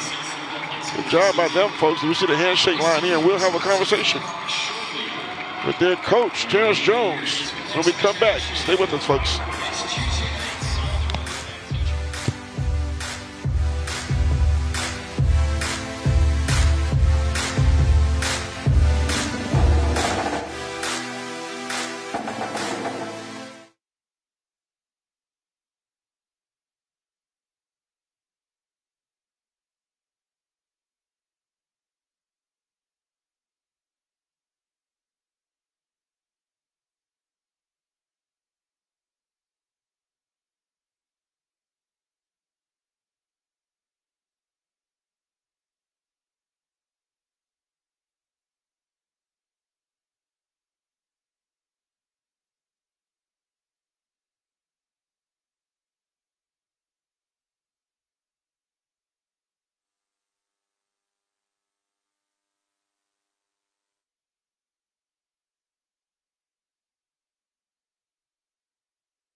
Welcome back here, folks. We just witnessed a win, the first region win for Chapin. Coach Terrence Jones here. Coach, talk about this game and who showed up for you.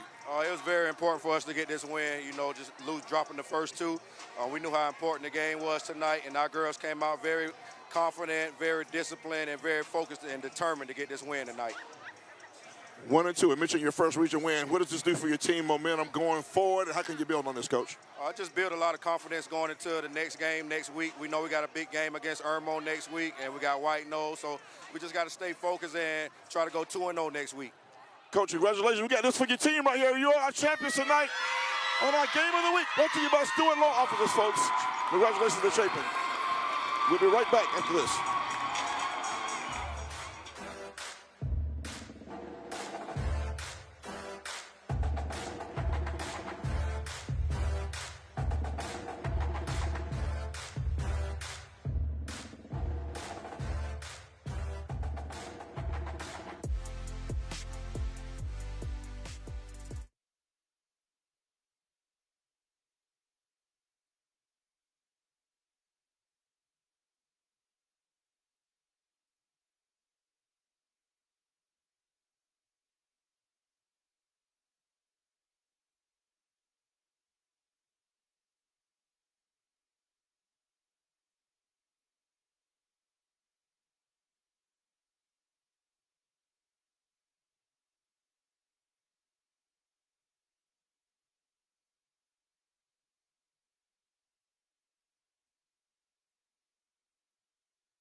Welcome back, folks. We're in the aftermath of the Chapin Eagles getting their first region win over the girls team from the Gators, 52-31 over River Bluff.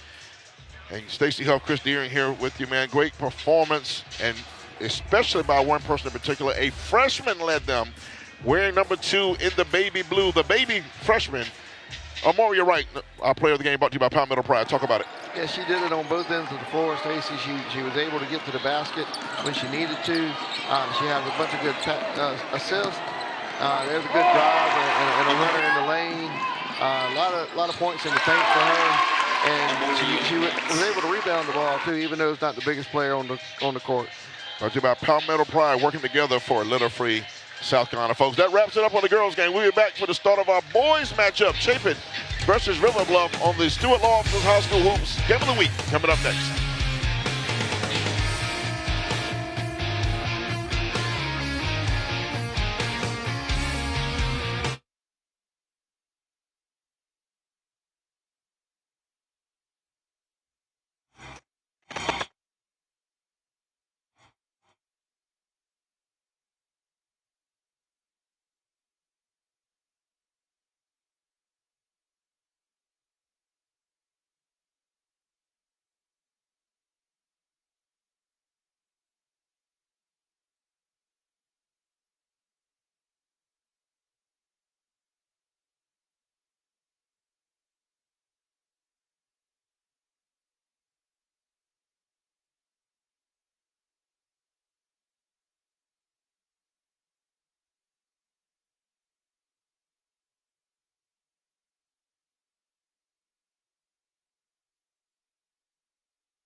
Good evening, everyone, from Lexington, South Carolina. The River Bluff Gators home court, they call it the Swamp.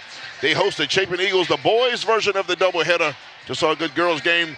River Bluff, Chapin, Stacy Huff and Chris Deering. And again, a region matchup. It's going to be about pace, two good teams.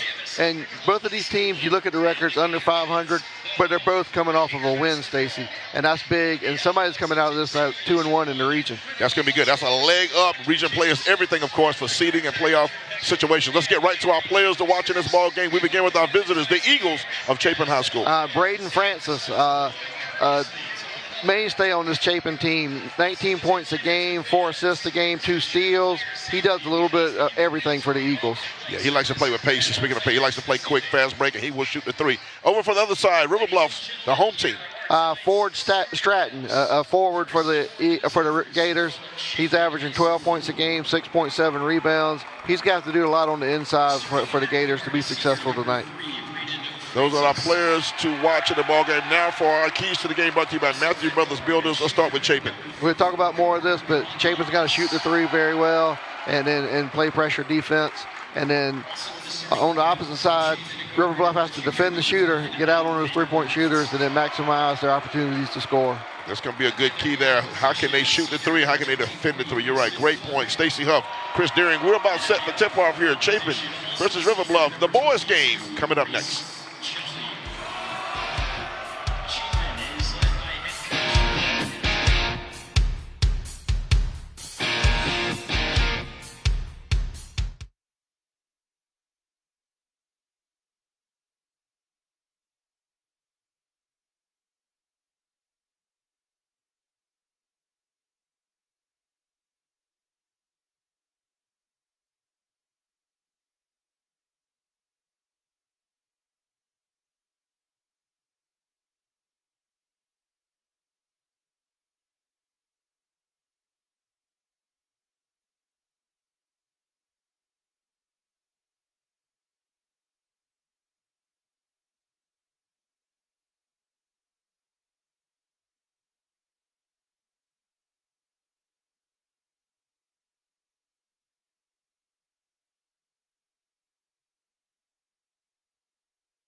Back at it, the boys game. Stacy Huff, Chris Deering, glad to have you join us here from the Swamp, the campus of River Bluff High School.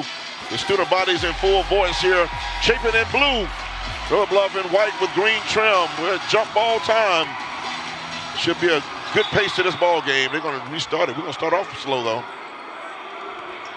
This game's going to be packed with activity. I've seen both of these teams play already this year. Braden Francis, this kid forward with the ball right there can shoot it. Carter Coggins. I saw him hit 7 again. Look, he launches first touch. He did not. First time he touched, he's going to launch him. He's going to make a certain number of them, too. He can stroke it from out there, number 4 in blue. Yeah, this should be a really good shooting game from both teams, I think. Coggins kicked that ball that time. We talked about teams coming off a win. Chapin beat Lexington in overtime on Tuesday, and then River Bluff beat Irmo in the last second. Reese Jolly, Mason Folk, Vandergriff, Coggins, and Braden Francis. We talked about the starters for Chapin. Starting lineups brought to you by Jim Hudson Automotive. That was the Chapin lineup. Marquette Carr, the coach, I talked to him at halftime of the girls' game. He's Been there a few years now, trying to get his fingerprints all over that program. The 1-2-2 by River Bluff. Diagonal pass. Clayton Francis, a multi-year contributor to this varsity. A 3 launch. They're going to shoot threes. And nice tip in that time. That ball was tipped. The bucket was by 5, Vandergrift. But Reese Jolly poked it away from the defender to get it to him. Yeah, good help to get knock the ball down and get the easy layup. North Point heating in air points in the paint. Our first bucket of the ball game. We're under 7. Been playing 1 minute and 5. Really pressure the ball, Chapin on defense. Overplaying the passing lanes.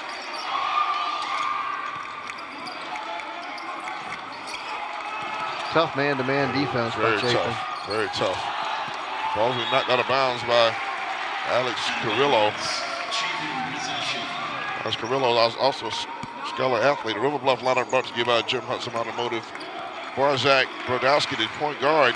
Felder, Stratton, and Carrillo. Stratton's been the leading scorer, but they have a lot of people out injured. Carrillo's actually had a big game in the win earlier this week, led them in scoring. He hit the game-winning basket with about 2 seconds to go to beat Irmo. Yeah, he's a football player. Also a guy who plays a lot of football for River Bluff.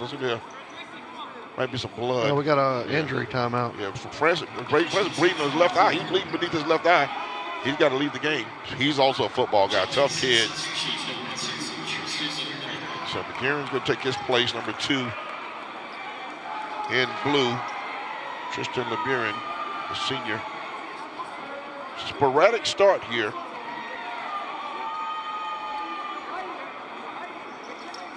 A lot of contact early. Some multiple sport stars on these teams here too, guys playing more than one sport. 2-3 zone by the Gators. They're going to have to extend that zone out, Stacey. Like I said, they can shoot the 3. Yeah, Carter Cochran, if he gets an inch, he'll leap and take one.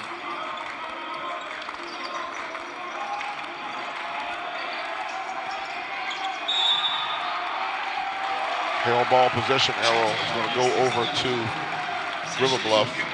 There's Coach Ben Lee right there. His 13th season. Been there pretty much since the school opened. Played his high school ball in Lexington. Played a little bit of college ball at Montreat. Finished his college life as a student manager over at, and started coaching high school ball actually his senior year in South Carolina. Gamecock graduate. Won a state title in 2021. Stopped a Dorman run that has been a 4-peat. I got to call that game with my good buddy Kerry Rich up in UNC Aiken. It was one of my favorite championship games I've ever seen. It was an electric atmosphere up there. That was one of the ones that came out of nowhere. Yeah, came out of nowhere. He had a matchup problem on his team, and the Jenkins kid, Dorman had nobody could guard him. Nope. That 2-3 zone is slowing Chapin down a little bit. We only have 1 bucket in the ball game. Carter Cognus, he's trying to get loose for a 3. He wanted that one right there. He will not hesitate if he gets an inch. Next time he touches, it's going up. Oh, that time he passed it. Okay. We'll get a bump on Mason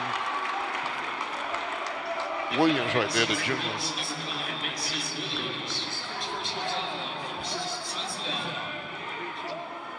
So Ford Stratton's that league scorer number 14. He can shoot it, but they want him to do a little bit, widen this game out a little bit. But they really pay attention to Coggins. They know. Good scouting. Yes, good scouting. That's another, but they other guys that can shoot it though. That's another good look. Coggins pushed on that rebound. They got him. They caught him. He thought he got away with it. Coggins pushed.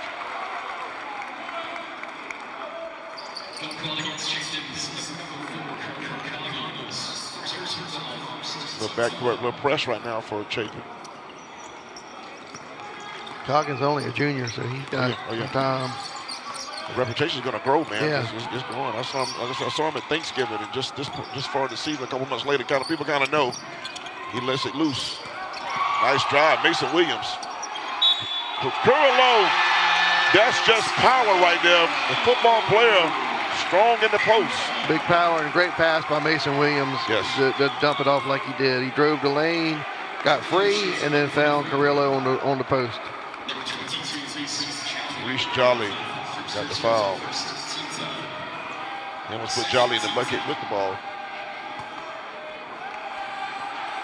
The and one free throw coming up at our Southern National Roofing free throw line. Short. They got to go front round. They got to go in. Okay. Got the shooter's bounce. The shooter's bounce. Julo had 17 points on Tuesday to win over Irmo.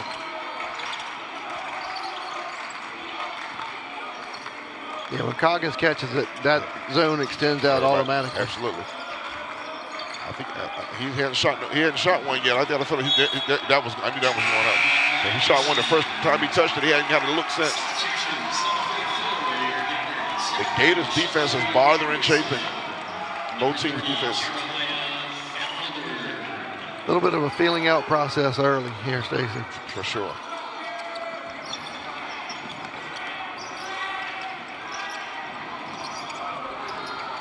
Diagonal pass here.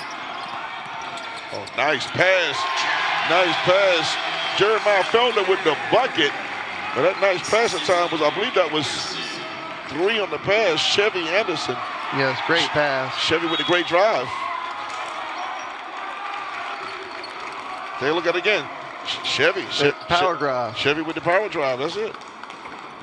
That's it. Well, I got a Chevy in the parking lot, Stacy. I got a Ford, man. I saw it last week. It looks nice, though. Ford Stratton's in the game, too. We got a Chevy and a Ford in the game. How about that? Both for the Gators. There you go. We got a Chevy and a Ford, so they're a driven team. 5-2 is your score. Here's letting me with disgust. A deep 3, straight ahead, string music.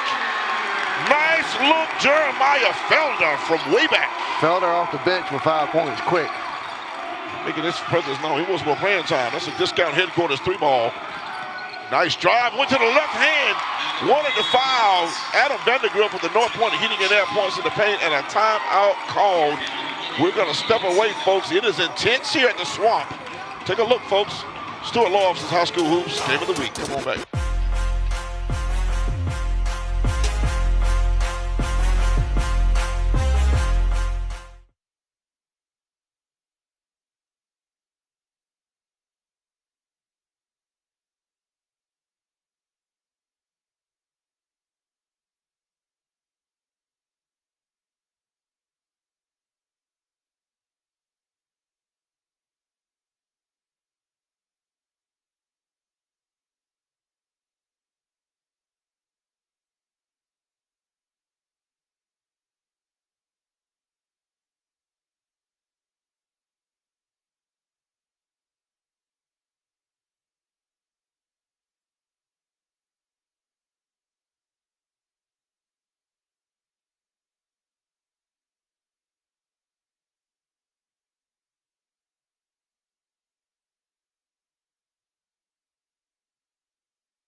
Welcome back, folks, for 8-4 to score Gators over the Eagles. And that's Stuart Lawson's High School Hoops Game of the Week. And coming up in the South Carolina Army National Guard halftime report, we'll have stats, highlights, and more. You can have it all in the South Carolina Army National Guard. My son is in South Carolina Army National Guardsman. Just had drill last weekend. That's good stuff. Yes, sir. Proud of that kid. Oh, nice pressure. They're going to get what they want. Good job, man. Got a chance for the 3. Carter Coggins.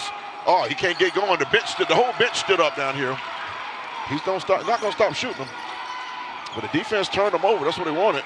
And Carter Coggins kickball. The Eagles going to the bench here a little bit, Stacy. Yeah, I was about to mention that LeBaron has been in earlier, but since then they're going to the bench with Trey Forbes, a senior, number 1.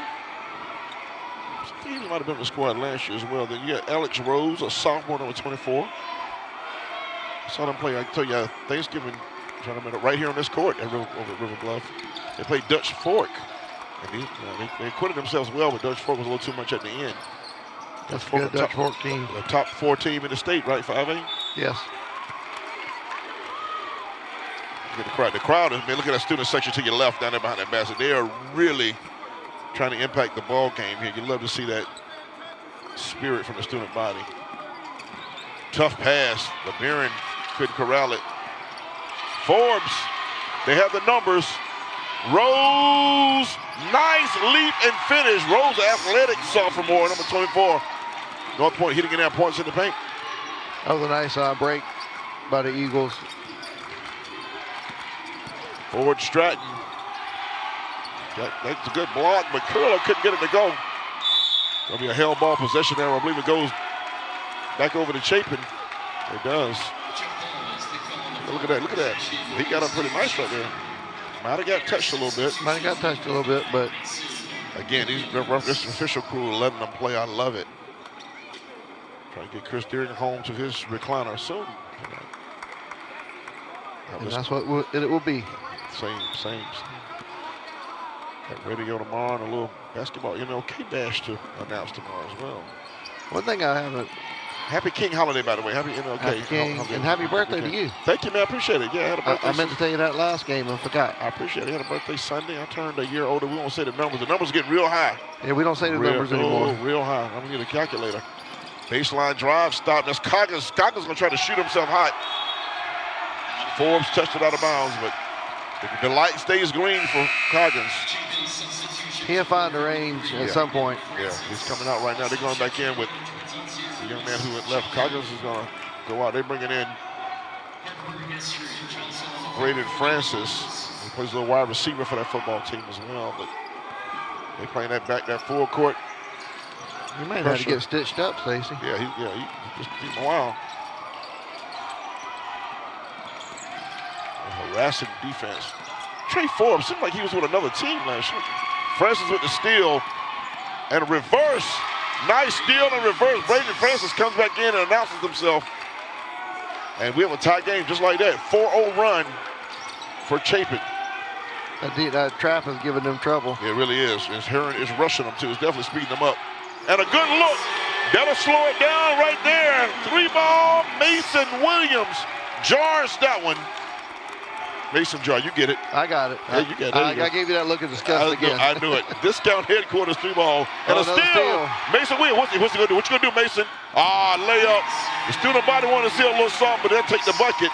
And a 5-0 run by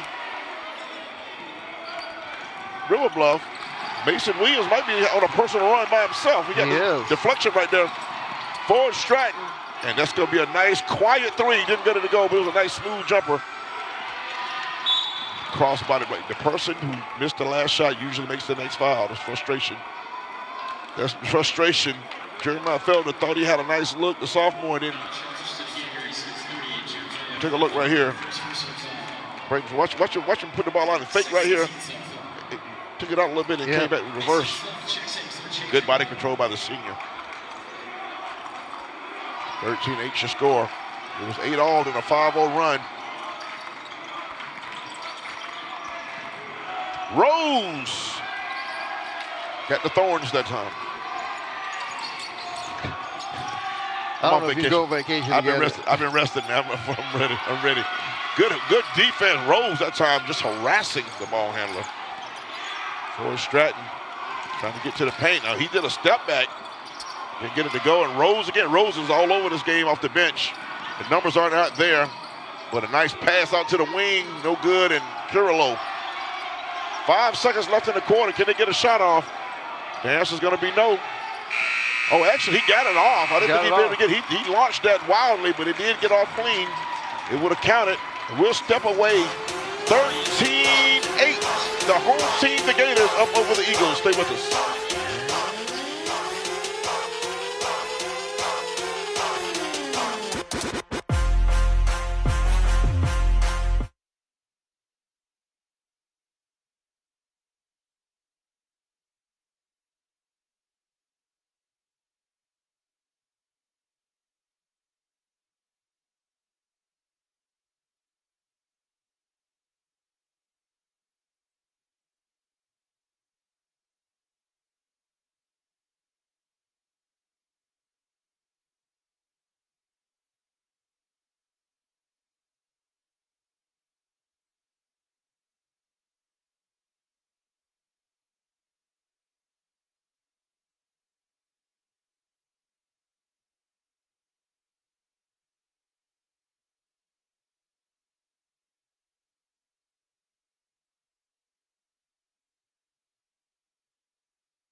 Welcome back, folks. We're at the Swamp here on the campus of River Bluff High School. Stacy Huff and the legend Chris Deering.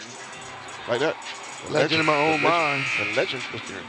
The score is 13-8. That's Coach Ben Lee. His Gators up 5 over Chapin. Region matchup. Both teams 1-1.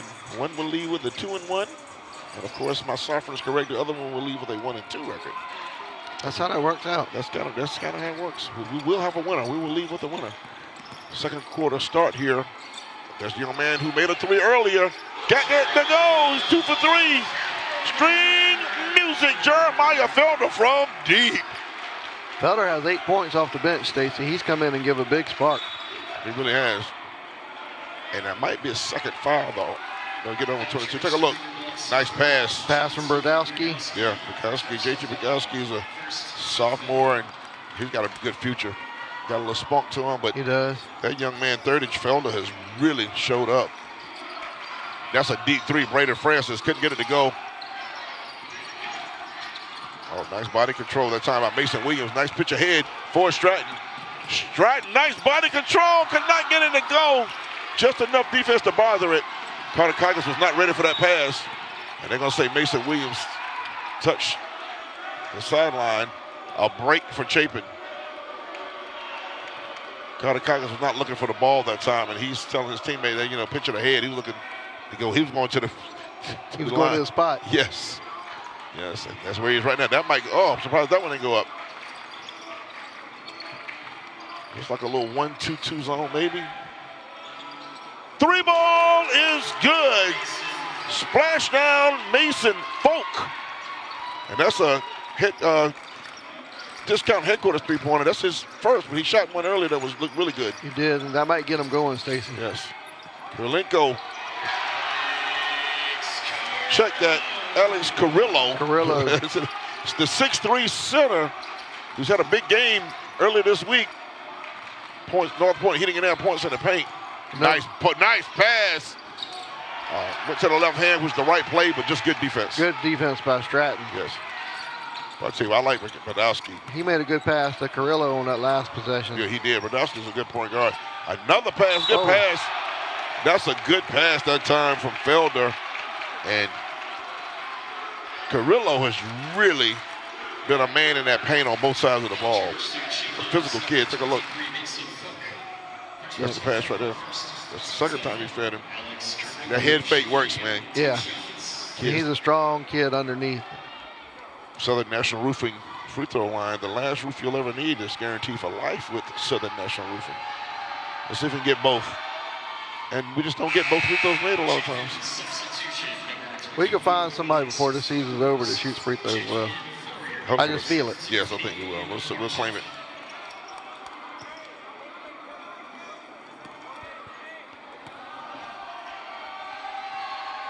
So this Gators team, someone called it a rebuilding year. I'm about to say missed them both. That was a flat one looking one, but it got the bounce. Talking to Coach Ben Lee. Again, just 5 years removed from a state championship. Good defense in the paint right there. Just harassing. He got too aggressive. Had him in trouble. And yeah, that young man, the adrenaline took over, and there's going to be a foul called on Felder right there. That's some stats right there. Look at the 3-pointers. Yep, 60%. That's pretty good for River Bluff. 50% from the field and only 10% from Chapin on the 3-pointer. So they'll shoot that better, but they can't live and die with it.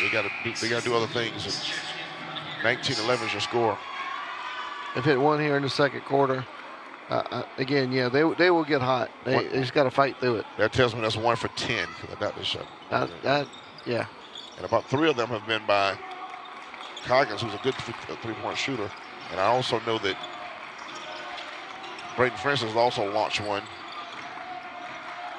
They got 6'5" Stratton out on the wing watching Coggins. He's going to go to the other side now. Smart play, smart call. Another 3 launch and no good. And the numbers are not there to run, but Brodowski. Oh, nice Hezzy. Oh, that's nice. Nice Hezzy got the elbow jumper. That was sweetly done right there. That was. Sophomore guy. He's got a little flash to his game now, which Coach Lee told me he did. He's not the biggest guy in the world, but he's getting better. Little known fact, I worked with his mom for a number of years. Oh, good stuff, good stuff. A 3, No good. That was Carter Coggins with a clean look. Just can't get one to go. Well, that's good stuff, man. 6 degrees of separation from Chris. Ford Stratton. Usually it's you. Foul on a player just in the game for River Bluff. Leah Trammell just eased in there. North Point Heating and Air points in the paint. Pretty even so far. 8-8. Eight's a wild. Yeah, eight's a wild, not deuces. I might have played a little blackjack on the cruise ship. I hope you did. You got to split those eights now. You got to split that. Oh, always split. Yeah, I didn't win though. I did not have a good. It was not kind to me. The cards were not good for me. Oh, nice. No look pass, but you got to know who you're passing to. And Stratton again. Stratton. Trying to put a little mustard on that one.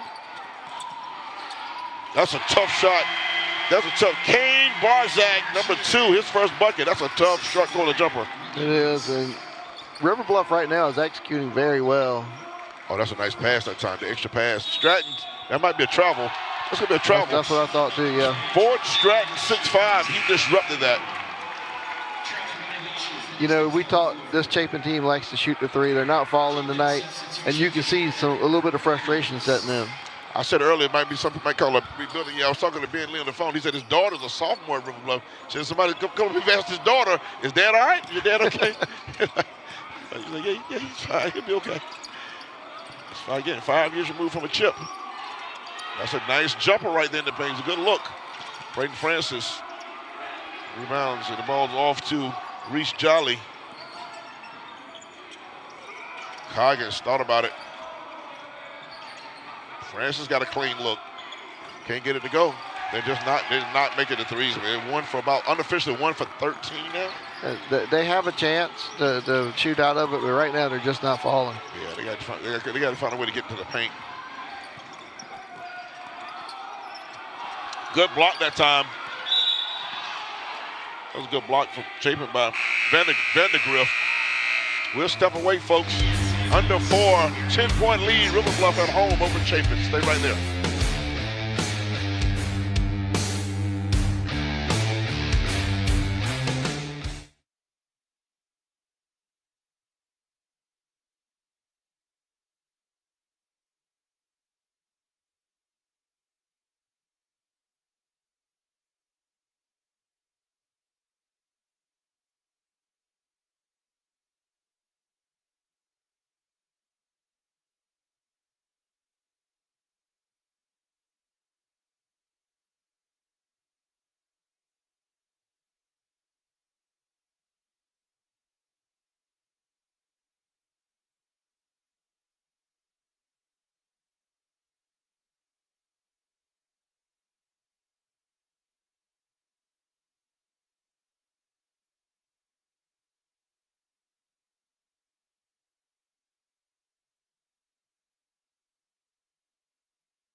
Welcome back here, folks. Having all the fun over here in Lexington, South Carolina, the campus of River Bluff High School. They lead 21-11 over the visiting Chapin Eagles in our boys matchup. Stacey Huff and Chris Deering here with you. And coming up at halftime, we'll introduce you to this week's Atkins Law Firm Scholar Athletes. At the end of the season, one of the Scholar Athletes of the Week will win a $2,500 scholarship. And if you're looking for a workers' comp attorney, remember, who you hire matters. Shout out to our folks over there. Holly Atkins retired, had a retirement party last week. I missed it because we were on air. Shout out to her. My guy Joe. Joe Wyman, who's a partner there at Atkins Law Firm. We're at it, folks, under 3. 21-11 is your score. Tell you what, Chapin having a hard time solving this defense. Rose with a nice penetration, just couldn't get it to fall. They got to do more of that, though. More mid-range and less threes. Good rebound by Carrillo again. Badowski, I like his handle. Oh, that's good point guard play. Badowski to Carrillo. Well done, like a 5-star restaurant waiter. You got to like Brodowski right now running that point. We get a foul right there on. Yeah, Brodowski's doing a great job. Chevy Anderson with the foul. Watch this. This is 5-star service right here. Nice. He drew him and he dished. He drew him and dished. That's right. The 3 Ds: drive, draw, dish. Brodowski, a sophomore PG, playing the game like a real old school PG. Turning down a good shot for a great shot. And at the line is just in the game for Chapin. Eric Sims, the sophomore, number 33. And a double bonus. Yes, sir. Physical game. Southern National Roofing. Free throw. No, sir. Did we get a miss on the first one again? We got a miss on the first one. That's what we do. That's right. Also, well, he's going deep on the bench early in the game. We're going to get number 10 in now for Chapin. That's Charlie Penner, the junior. Also, Zero Harper Estridge, a senior in the game. Giving those guys some rest. Now, when they set up pressure on the May second free throw, a little full-court pressure. Looks like man-to-man, though. Oh, they poked it away. Yep. Yeah. Oh, they're going to call it. Oh, they call a block. You know what? That's bang, I thought bang. it was there. Yeah, that's bang, bang. I thought it was a charge, but they rewarded the man for his hustle. Charlie Penner with the steal, and he'll get 2 free throws on the other end. He's the one to poke that ball away. Let's see right here. Bang, bang. Was he there when he left the floor? We didn't see it. It's a mystery. You know, that's and a tough call. An enigma wrapped in a mystery. Huh? We sit up here, you know, and make the call ourselves, but they're right there on top of it, and you got to make a bang-bang decision. 3 really good refs in this game as well, too. And he just clangs the free throw right there. They're going to bring Carter Coggins in. That was kind of awkward. They get to the bench as he got the ball. Once he touched the ball, they weren't supposed to bring him in. That's right, yeah. But they don't do it. Yeah, they weren't supposed to toss it in. That's a little miscommunication, looks like. Southern National Roofing free throw line. One more coming up for Charlie Penner. I wasn't related to the late, great Joe Penner. I thought that when I saw the roster. Yeah. And he got the second one. That's our thing. 1 of 2, right? 1 of 2. Full court pressure again. Last time they got the turnover. Lead is still 10. Oh, they break it this time. Brodowski looking for some help.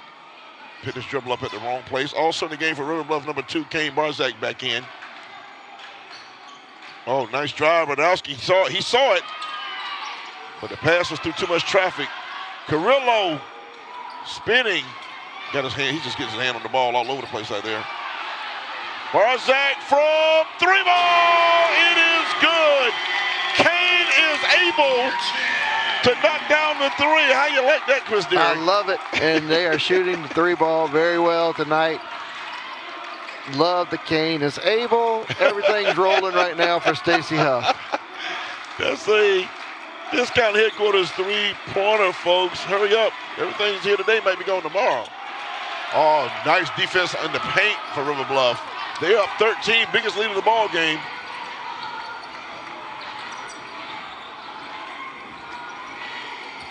Discount Headquarters located in West Columbia, a 3-ball sponsor. They're going to get a workout. Brodowski with the drive, draw, dish.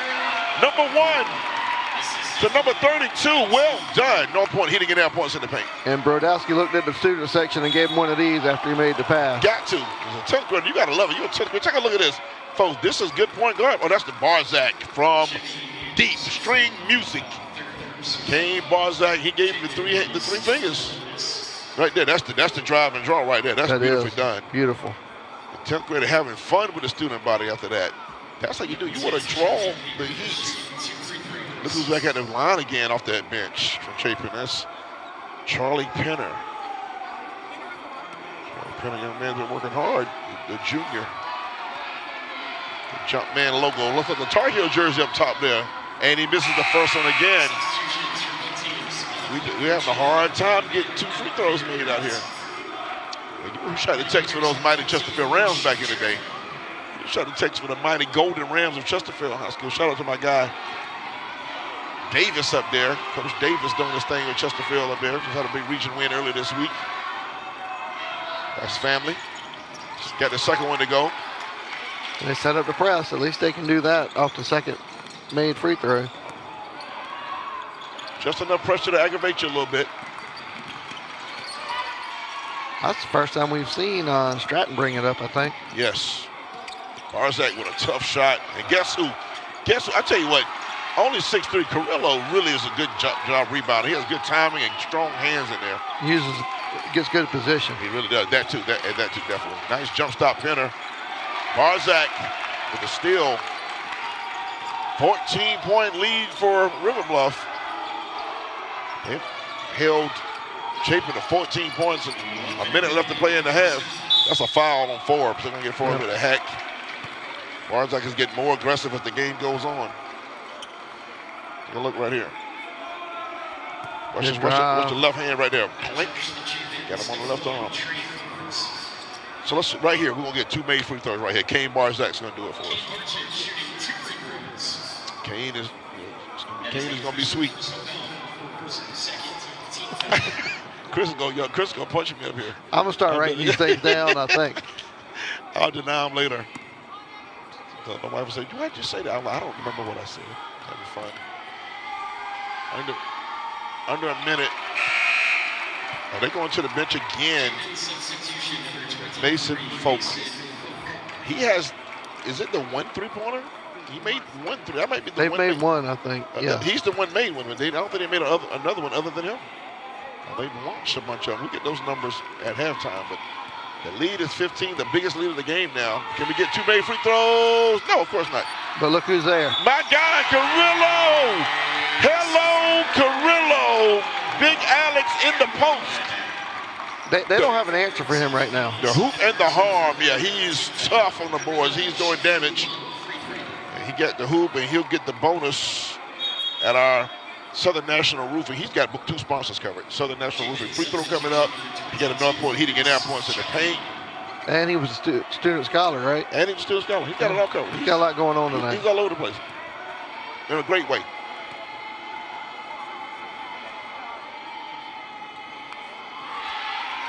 So, and he's made his free throw. Both times he had 3-point opportunities. The last roof you'll ever need, guaranteed for life, Southern National Roofing. They need that to go, and it does. That's the second 3 for Chapin. Reese Jolly happily makes that one. Yeah, I got to be stopped. Coggins got a little better with a foul. Good D. Brodowski. 3 seconds. They're going to call 3 seconds. They'll take 3 off the board. 3's a while. 33.3 on the clock. The 3 ball negated by the 3 seconds. Look at this. Reese Jolly. That was big. They needed one to fall. Yeah. The lead down to 15 now. It was 18. And, they're streaky. Yeah. If they can get another one here, they got to feel good about things going into the half. Yeah, they're going to come out struggling to come out of halftime. That's Jolly. He fakes it through that time. Spinning. Got a glass. Got it to go. The old-fashioned chance for a 3 right here. Reese Jolly waking up here late in the second quarter. 32-19. He goes to the Southern National Roofing free throw line, Chris. This free throw can make it 12. Watch this. Yeah, they had to respect the 3-point shot. He got inside. That might have been Carrillo. He missed it. 12 seconds. Brodowski's going to push. He's going to, he stopped and popped. Couldn't get it to go. Saved it. Stratton. They're going to launch that. Carter Coggins, they're going to get the foul. They were about to go crazy on that bench over there. They're going to get 3 shots. Marquette Carr was going to, if they didn't get a foul right there, because that was a blatant foul. Sometimes referees will swallow the whistle late in the quarter, but you got to call that one. Right here, he reached around. Yep. You just let that go, Stacy. Yeah. You don't try to make that play. No. You don't put the referees in a situation. Coach Ben got to use all the rim. Coggins got that one to go. That might be his first points of the game. I think it is. Yeah. And think of all the 3s he missed. These free throws going down might get him going in the second half. A wild shot right there. Coach Ben Lee is saying, was it really that much of a foul? But him going to the floor made it look worse. Why even get close to him? He got all 3 of them. And without the clock moving, they close the lead to 10. We'll step away. We got a lot of stuff coming up at halftime, folks. From River Bluff, 32-22 is your score. Stay with us.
You're watching the South Carolina Army National Guard Halftime Report. You can have it all in the South Carolina Army National Guard.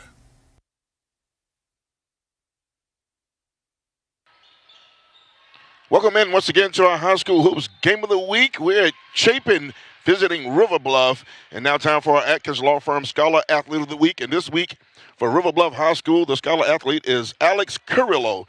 Alex is a two-sport athlete for the Gators, playing basketball and football, where he was named All-Region last season and has several D2 offers. At school, he has a 4.48 GPA while taking dual enrollment, AP, and honors classes. He is also a part of the inaugural River Bluff Student Athlete Advisory Council. In the community, Alex is active with his church as well as helping get supplies for underprivileged children. He hasn't decided where he plans to go next year just yet, but we wish him the very best wherever he goes. Congratulations, Alex Carrillo. You're our Atkins Law Firm Scholar Athlete of the Week this week. Now, welcome, stay with us, folks. It is halftime. Come on back for more High School Hoops Game of the Week.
You're watching the South Carolina Army National Guard Halftime Report. You can have it all in the South Carolina Army National Guard. Welcome back, folks, here at halftime. We stand at 32-22, the home team. The Gators up 10 over the Chapin Eagles. Stacy Huff here with you at halftime.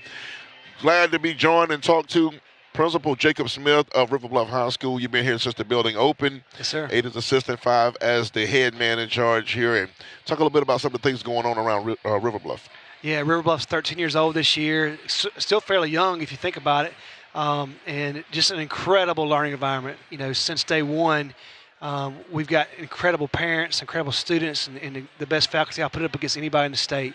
Right now, we got the arts, over 40 programs in arts you could be a part of, 49 sports teams that we represent from a B team all the way up to varsity, and academically inclined, incredibly. So over 1,100 courses are AP or dual enrollment classes, so academic rigor as well. So I would say just River Bluff is doing some really special things. I'm blessed to be a part of it, and feel like we just got a great, incredible student experience as a whole experience. Good stuff. Yes, sir.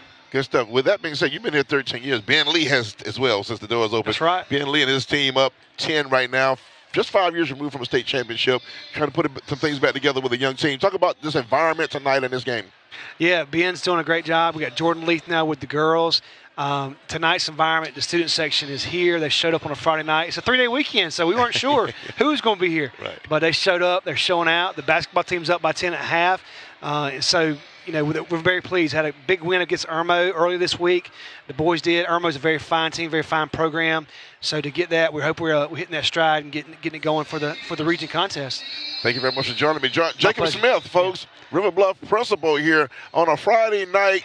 High school hoops. Go Game Gators. of the week, Canada Nice at Go Gators. Brought to you by Stewart Law Office. Stay with us, folks.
You're watching the South Carolina Army National Guard Halftime Report.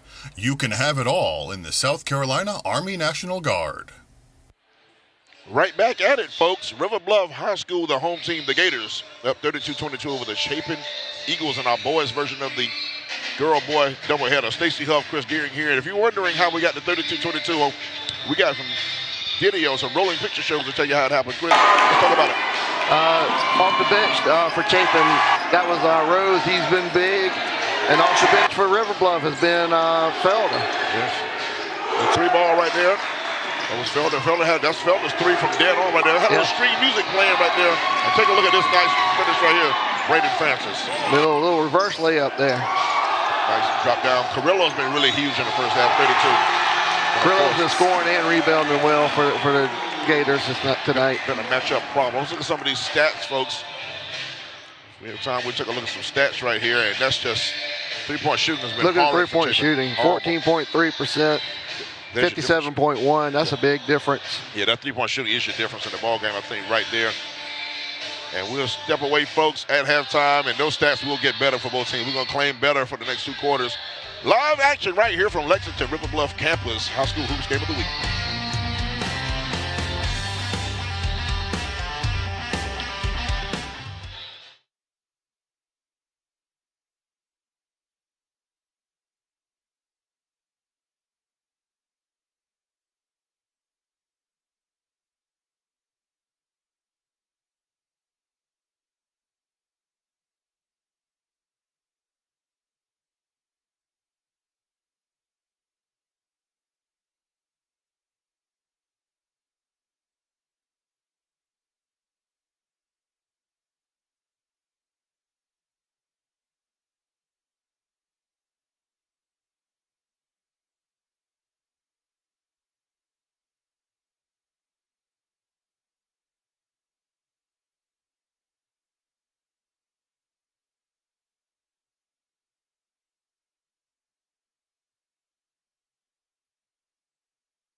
Back at it, folks. Third quarter set to start here. Stewart Law Officers High School Hoops. Game of the week, Stacy Huff. Chris Deering, outstanding sports writer. Chapin with the ball, trailing by 10. They're in the light blue. Taking the basket to our left. There's a three. Jolly old number 22, Reese Jolly, had one at the second quarter. It starts the third with that. They needed that. So, you know, he hit one at the end of the second quarter. They got the foul at the end of the half. And now he hits a three here. It's a 7-point game, and it was, what, 15 just a minute ago? It was actually 18 at one point. 18. 18, yes. Mason Williams with a wild drive. Rebound. Out to Mason Folk. Jolly feeling it now. Jolly just hit the three, and now just like that, out of the locker room, Marquette Cards guys. Reese Jolly had that discount headquarters three-pointer. Take a look at it right here. In rhythm. Just the foul he drew on Carrillo, which is also big. They can't afford Carrillo to get in foul trouble. They cannot. Jolly has hit 2 threes in the game. Now he's at the free throw line. Splash that down. Let's see if we get both made free throws. And that, just like that, Chris, would cut it to 5. We're looking at a 13-0 run. Wow. This might be a 13-0 run. I think it's a 13-2 run. Since the last minute or so of the second quarter by Chapin. Just like that, it's a 2-possession game. Trapping in that corner. Had him in the corner, too. Yeah, Barzak. Nice stopping pot. That's a comfortable jumper. They get it to go, but good rebound. The French, that was a good rebound inside by Vandergrift. Vandergrift only, not the biggest guy in the world, but he plays on the board pretty strong. He's going to get a nice look at a three right there. Didn't get it to go. And they're going to tap it out to Carter Coggins. He's going to shoot the short corner jumper, couldn't get it to go.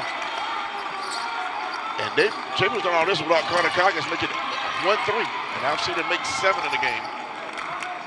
Nice pass out that time. That's a good pass by Carrillo. Couldn't get it to go that time. That was Ford Stratton. Stratton struggled a little bit tonight, too. So. Yeah, he really has. Brayton Francis thought about the three, pulled it down, and that's going to be Jolly again. Reese Jolly from deep. String music, 22 in blue. Discount headquarters three-pointer once again. 2-point game. Francis too aggressive on that trap. They call a timeout. Did they get a timeout? And there's that last three by Jolly. Okay. He's hit 2 in this half. River Bluff called a full timeout. That was a good timeout too. They were getting a little rattled there. Because I don't have time 8-0 run, but before that, you mentioned it was like a 5-0 run before that. Well, you know, think about it. It might have been.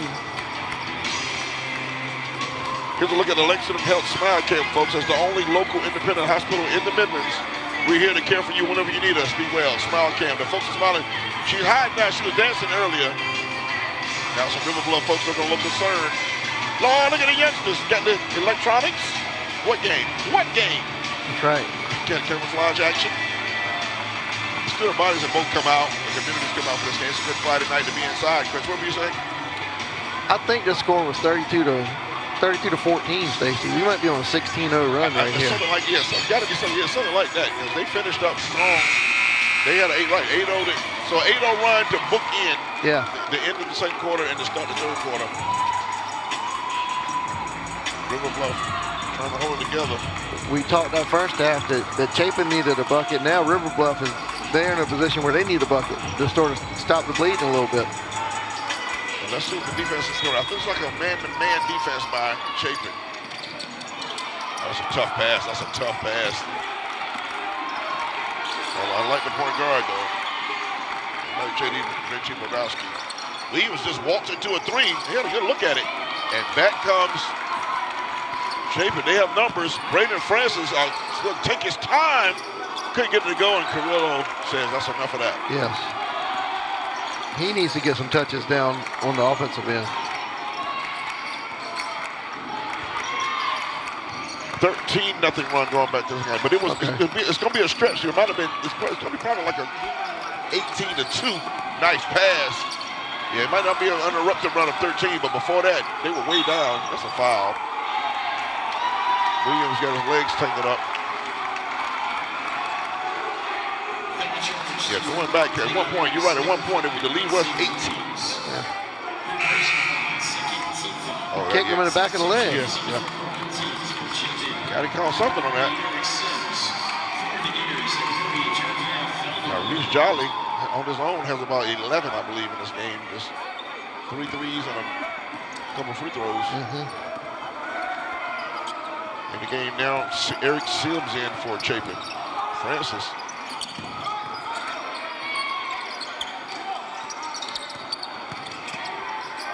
Francis thought about it.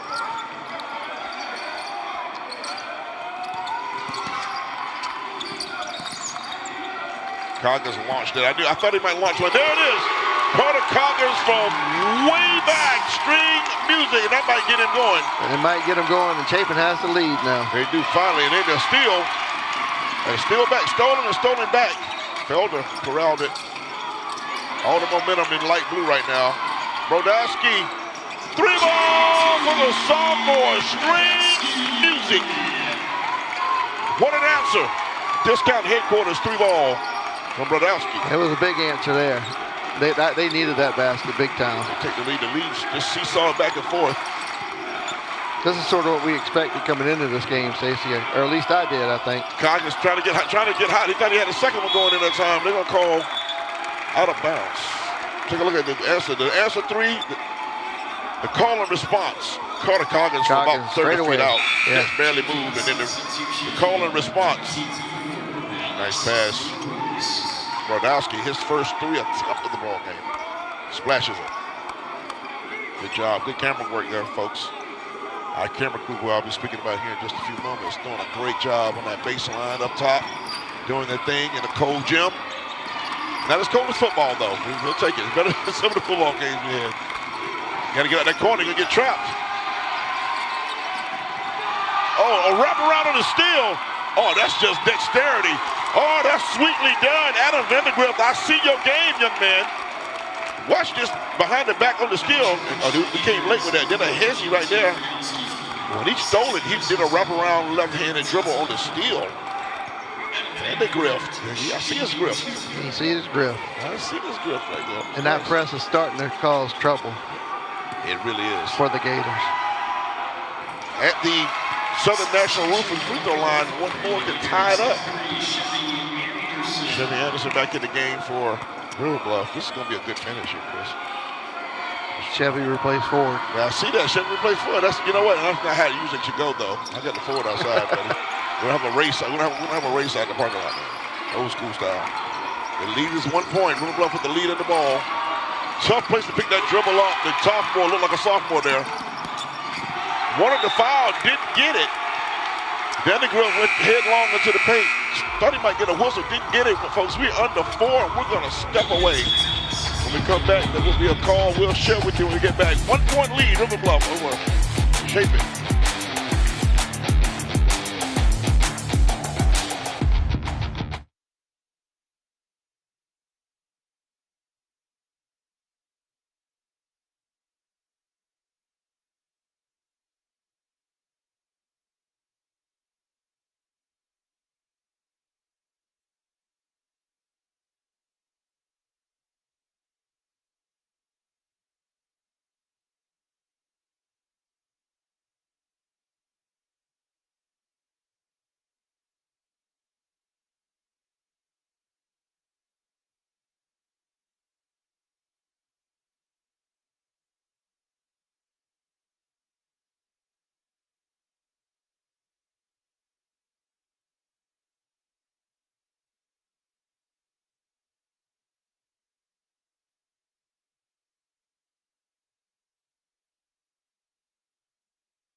Third quarter action, 35-34, River Bluff over the Eagles of Chapin in our Stuart Lawson's High School Hoops Game of the Week. And coming up in the fourth quarter, we'll announce our Palmetto Pride Player of the Game. Palmetto Pride working together for a litter-free South Carolina. Stacey Huff, Chris Deering with you. Set up for a good rest of this game here. Alex Rose off that bench for Chapin, who played well in the first half. Zoned by River Bluff. They're going to leave some open threes, and there's Carter Coggins, the whole bench up. Everything but, and the rebound, no call. No call, yeah. River Brown had a Vandergrift, and the players aren't complaining. Everybody's playing through contact. I love it. That's well-coached teams. They're going to the next play, but Vandergrift might have got fouled on that.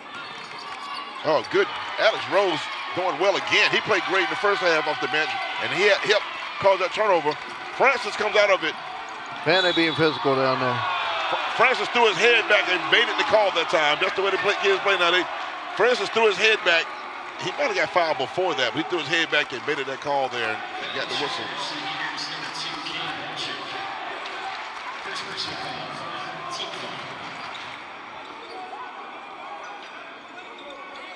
Back in the game is Ford Stratton.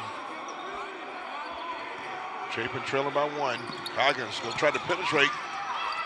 Drove and kicked out to Francis. Francis hesitated. Faked it. Coggins is going to try it from straight ahead. Can't get one to go. He's waiting on that dagger 3 to get the crowd quiet and get his bench fired up, and he can't get that big one to go. River Bluff holding on to that 1-point lead. Ford Stratton, 6'5". He plays pretty well on the perimeter. I think they want to see more from him in the post, though. Matter of fact, I know they do. Coach Lee told me that. They want to see Ford Stratton get out there and do a little bit more of the dirty work. He will. He will. Foul on Chapin. Estrich back in, 10.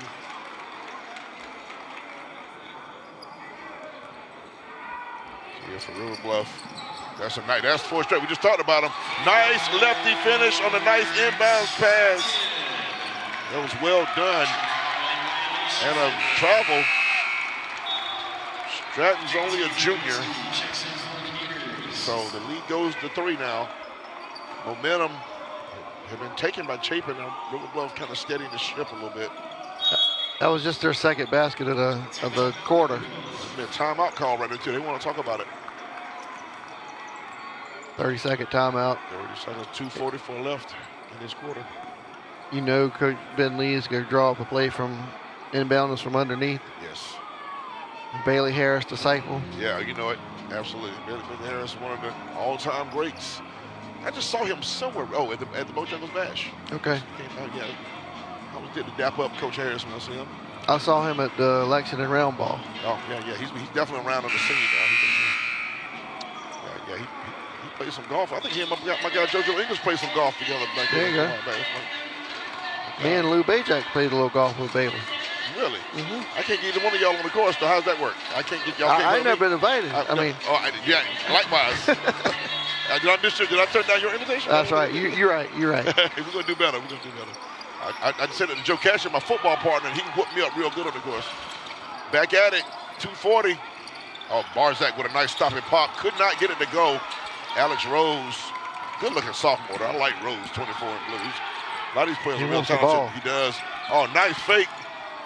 Oh, that's just talent on talent. Stratton at the rim met Vandergrift.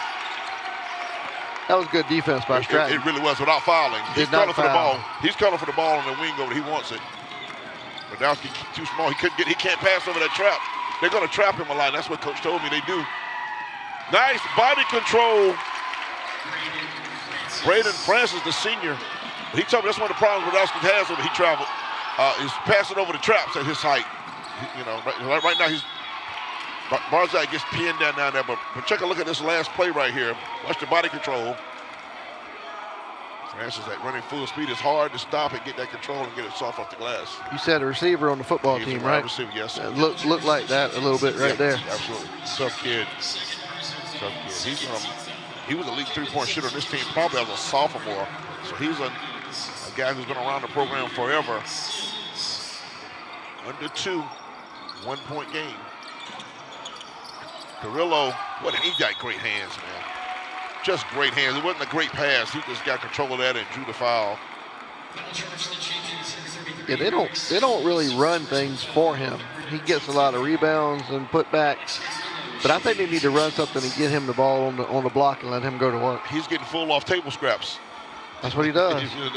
His stat line is going to look good. 13 points, 5 rebounds right there. A lot of them, as you said, nothing called for him. Southern National Roofing free throw line. Last roof you'll ever need, guaranteed for life. Let's see if River Bluff gives a little pressure in the backcourt if he makes the second. And I don't think he's missed a free throw in this game, too, by the way. Now, did I just jinx him? We shall see. No, I did not. He just splashed him. Do not think he's missed a free throw. And that's a little token pressure. A one-man press by Felder back there, trying to disrupt Jolly. I think they're going, yeah. They don't have a true point in the game right now, though. Francis is not in the game. Nice. Reese Jolly drew the foul. He jellied that thing a little bit. He put a little mustard on that one. Can we see that again? Watch this. He put a little funk on this one right here at the end. He took it out. He took it out and over a little bit. He brought it back, yeah. And yes, sir. I was looking for the foul, though. Yeah. Some of the things we've seen tonight, and they called that one. I'm not sure. Chris said he's still looking for the foul. Oh. the +1 for Reese Jolly. He has 10 points, 5 rebounds. Thanks for the stats. Outstanding stats group. He made the free throw at our Southern National Roofing free throw line, and we've 39s everywhere. All tied up. Yes, sir. Stratton put the pressure on the refs to call something. He forced the issue and got the call. He's very aggressive offensively. Sims get the foul. I think that's 2 on him this quarter. So 2 shots for Stratton. Look at the kid right there. He's been the leading scorer on the season. Missed the first free throw right there. They want him to rebound a little bit more for him. Like I said, he's working on it, getting better each game. Second one in looks good. Goes up and in. Gives the lead back, and there's the press. They're trying to trap right here. Ooh. Yeah, they don't really have Francis not in the game right now to be that true point. That's Coggins. He's going to launch that one. Carter Coggins from deep. Splash down, number 4 for 3. Discount headquarters 3-ball. Shooters are going to shoot, and that's what he does, and he's finally making a couple. And he shot every one of them like he knew it was going in. Every one of them with confidence. And then the lead goes back to Chapin, and a steal. Sims with the steal. Coggins ahead. Coggins going to keep it. Try to draw the foul. He did, but he instead of making the basket too, he tried to angle his body to draw the contact. Take a look right here. Nice pass by Sims, and that's just a calm, confident 3-ball by Carter Coggins. He'll go to the line right here now. That he got banged up pretty good. Hit the floor hard. He did. So with a 2-point lead now, Chapin at the line at the Southern National Roofing free throw line. Coggins with 2 free throws to give them a 4-point lead. Ended the first half with 3 free throws on a controversial foul call. I think Ben Lee wanted that one called on the floor. Yeah. Because they weren't in the double bonus yet.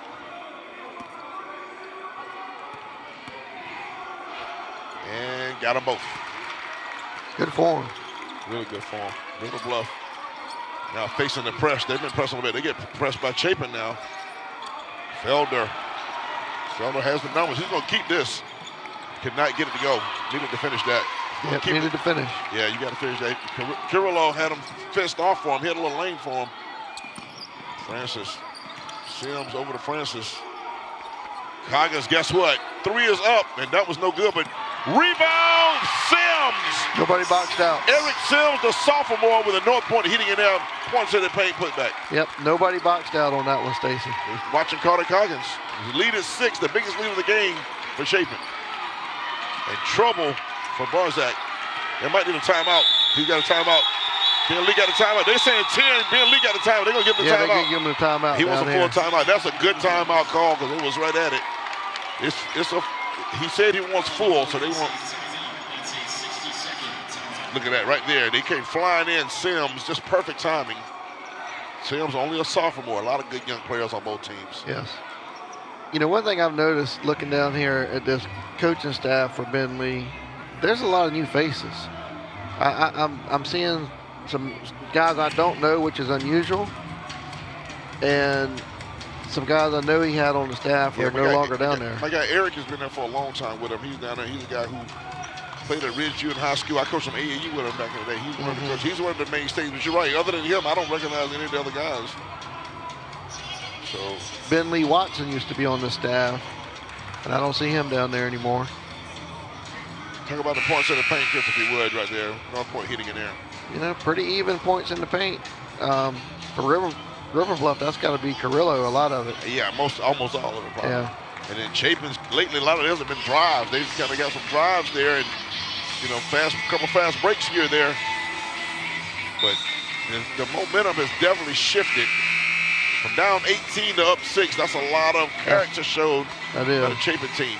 On the road, hostile environment, they could have tucked tail to his Marquette Carr. Hard-nosed guy. I think he was a football, basketball guy at Midland Valley as well. But he was on. You talked about he was on a loaded basketball team. He was. I remember watching that team play. Yeah, they're really good back in the day. River Bluff with the basketball going right to left on your screen. 20 seconds in the third quarter. Francis Hawkin Barzak.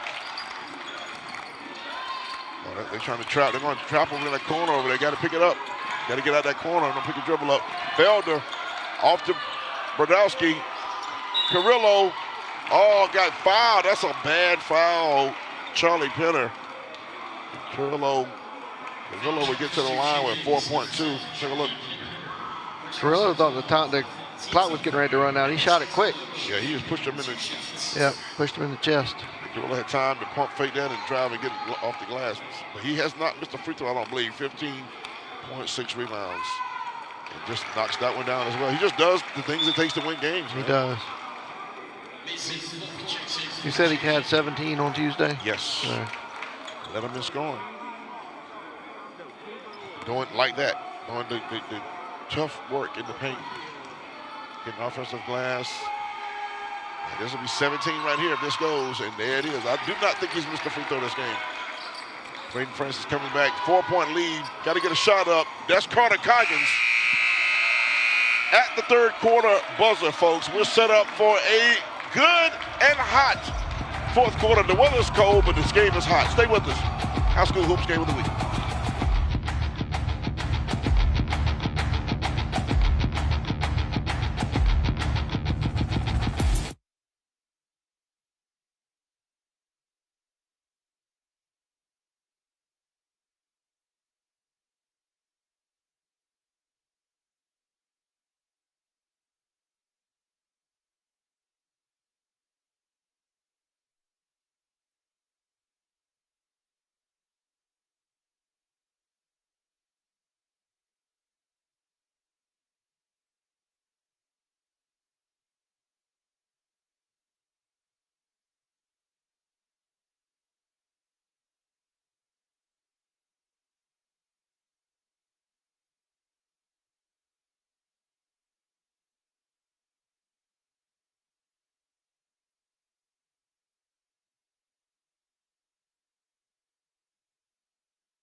Back at it, folks. About to start the fourth quarter here. Stacey Huff, Chris Deering. 4-point lead for Chapin on the road over River Bluff. And look at those stats, Chris. What do you think?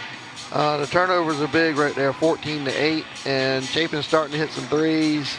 River Bluff is still 50%, so they got to try to hit some here in this fourth quarter, and now they are in comeback mode and not Chapin.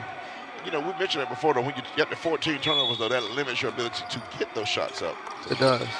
Yeah, 50% of 2 is only 1. You need 50% of 10 to get a better chance. Stratford, the lefty got to that left hand, but didn't get it to go. And back comes Braden Francis. Oh, stop and pop. That's sweet. Oh, that's well done. Braden Francis with a nice stop and pop. He put his guy on skates right there, Stacey. Roller skates for sure. Got to check the ankles. That's deflected off of Vandergrift. Take a look at this right here. This just right here. He just said no. He gave him the okie doke right there. Yep. Oh, he put the emergency brakes on right there. He slammed it on. Yes, sir. Got a Doing little, donuts in the parking lot. got a little drift action. The lead back up to 6. Fourth quarter. Mr. Chris Deering and Stacy Huff here with you. Oh, nice low cross for Williams. He has nowhere to go. That's just good defense by Folk. They nowhere to go. Stratton.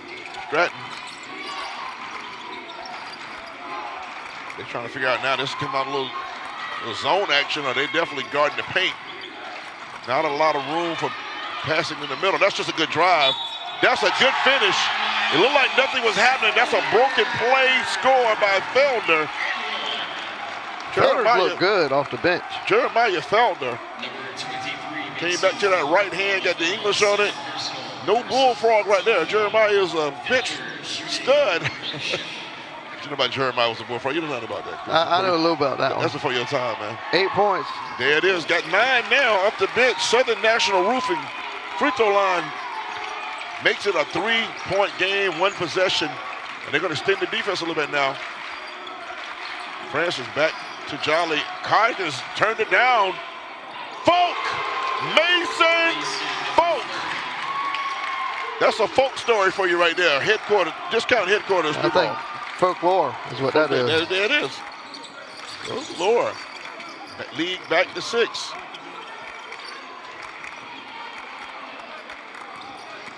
We'll watch the fouls for you in a moment because that may become key.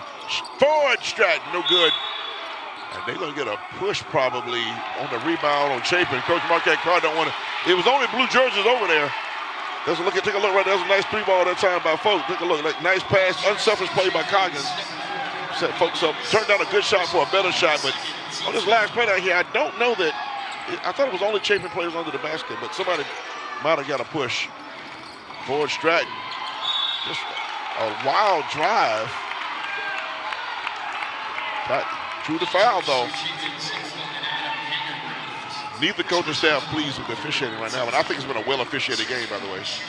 That's definitely a foul. That's on Vandegrift. Yes. You can't bring the arms down. That's an easy call for officials. Good look at Ford Stratton. 3 points, 4 rebounds, 2 assists, 2 steals. He's been all over the place. Has not shot free throws well. No, he is not. I think he's going 1 for 2 a couple times earlier. Not the typical offensive production from Stratton that River Bluff has become used to. And he splashes that second one. 6:20 to settle it. Some folks going to start to ignite the offense from up top. Braden Francis. Reese Jolly with a head fake. Over-penetrated. Oh, nice pass. Carter Coggins on the reception. What a sweet pass. Adam Vandegrift was nice with it. No look pass. No look. Nice. I like Vandegrift's game. He's smooth with it. He'll go up with the left-hand finish. Alex Vandegrift. Young man, I see your skills. The hoop and the harm. And he set it up perfectly right here. That's the play earlier. Jolly. That's a nice pass right there by Vandegrift to Coggins. That's sweet. And that play just then.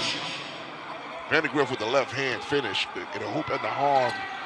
Got all of it. Southern National Roofing. The last roof you'll ever need, guaranteed for life. And it's a 10-point lead for Chapin, just like that. Chris, they trail by 18. That's a big turnaround. In the second quarter. You don't see that happen often. Rodowski being hawked by Mason Folk. Carrillo, that's a decent little pass right there. And he gets a rebound. And that's just strong. Again, the hands are strong, Chris. He's got good timing, and the hands are like magnets. But Chapin has grabbed the game by the throat, turning defense to offense. Southern National Roofing free throw line for Alex Carrillo. They got some guys who are just basketball players. Well, I'm talking about the guys who just know how to move around the court. Vandergriff is the guy who got a sneaky, smooth game. I like his game. Coggins knows how to play the game. Reese Jolly's got some wiggle to his game too. He's got a little spice to his game as well. I know Brayden Francis has been playing cocky basketball for a long time. I've seen him play some AAU ball. Caught him up in Charlotte a couple summers ago. Brayden Francis always had a little swagger to his game as well. Good job at the line though. Lead cut down to 8.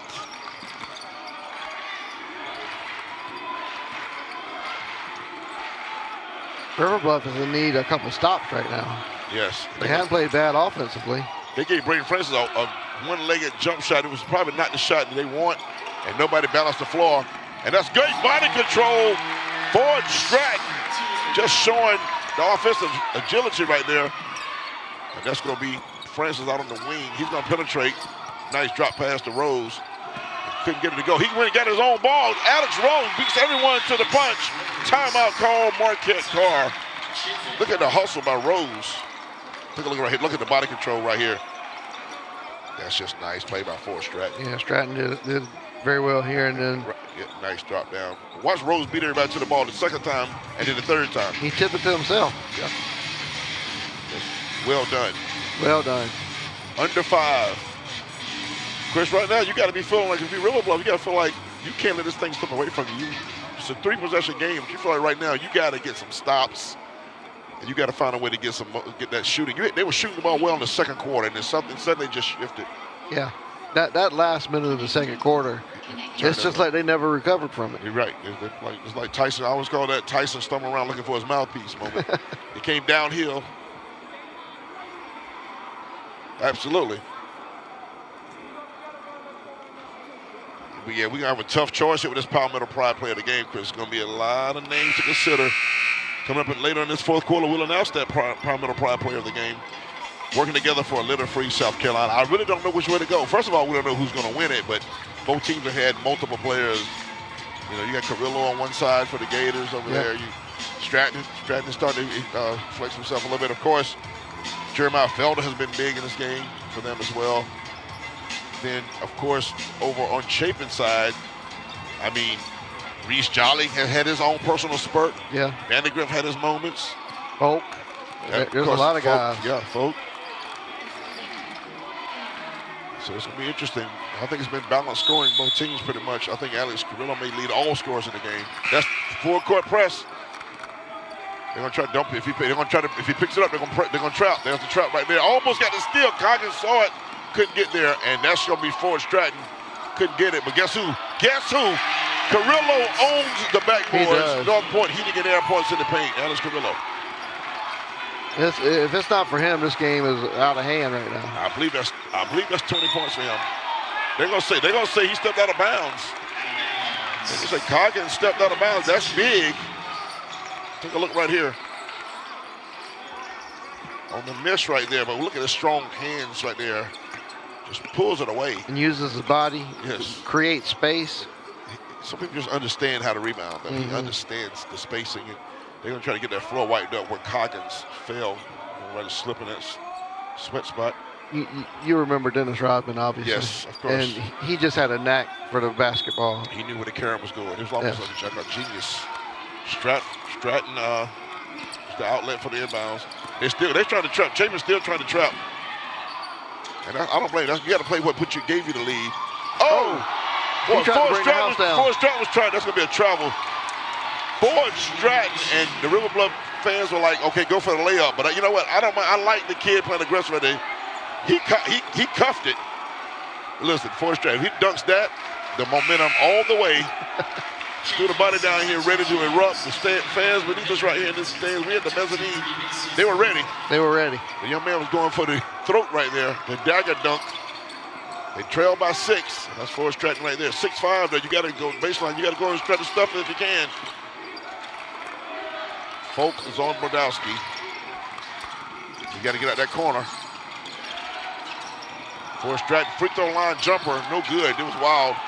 Reese Jolly putting up some good numbers in this game. Vandergriff. Coggins, he's going to look to score. Got bumped out of bounds by Barzak a little bit. He wanted to foul. Chapin doesn't have to be in any hurry with a 2-possession lead right here.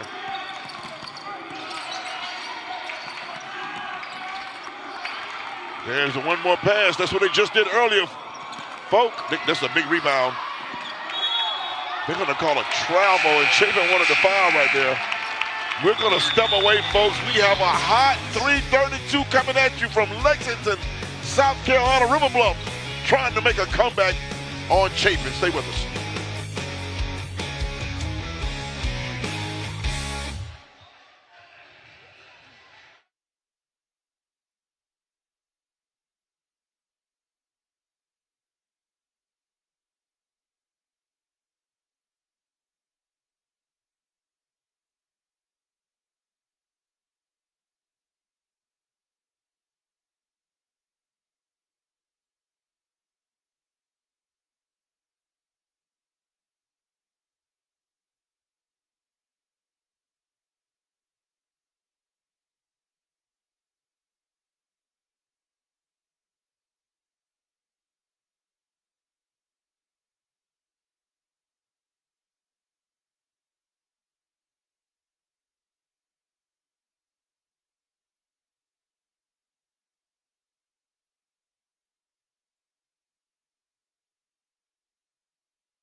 Settle the issue between the Gators of River Bluff and the Chapin Eagles. Stacey Huff, Chris Deering here for you, and this place is a rocking. I think momentum in the balance, Chris, and the first team to put a couple of buckets together in a row might ride that momentum on home to a win. Yep, I think we were set for a fantastic finish here. Carrillo couldn't handle that hard pass that time. Carried off. Chapin comes back, and Francis thought about a three. Nice pass. They want to foul. That's a nice look by Francis. He had Vandegrift behind everyone. Good recovery to knock it out of bounds. It could have been a layup. He can see the floor really well. Both sides of the. That's what I mean by that savvy. Those savvy basketball players. Play with your head up. He's Jolly. Over to Francis. Vandegrift. Dribble out. Now, again, if you're Chapin, you have to love the shot. You don't have to like it. You have to love it. They want to carry it, but the ball, the hand didn't go under the ball. Now that's messy. They want to foul. One team wants to travel. One team wants to foul. Not in the bonus yet. That's only the second foul. That's going to be big right there, Q. I think that was the reason they wanted to foul right there because they are not near the bonus. Yes.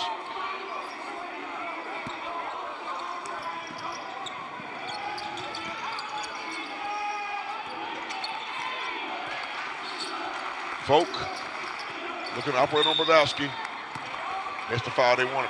They want a foul right here. If they get into an offensive move, they're fouling them.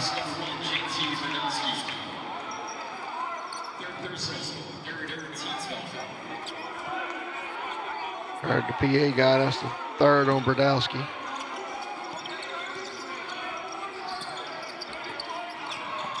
Again, no hurry for Chapin. And that's smart. Yeah, don't let weave action on top earlier. They have no reason to be in a hurry. What you don't want to do is you lose your own momentum getting that pass up. But I've seen that happen too many times as well. You and I both.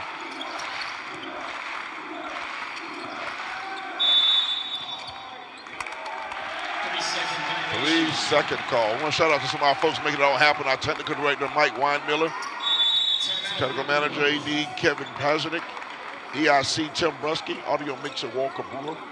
Our camera folks, Taylor Shirley, Alexis Johnson, Jessica Pazanik, Jared Thomas, and lead replay, Tiffany Joyner. Graphics, Autumn Sherrill. Talents and stats, James Williams. And on our TOC, Donna Ashford. Miss Donna.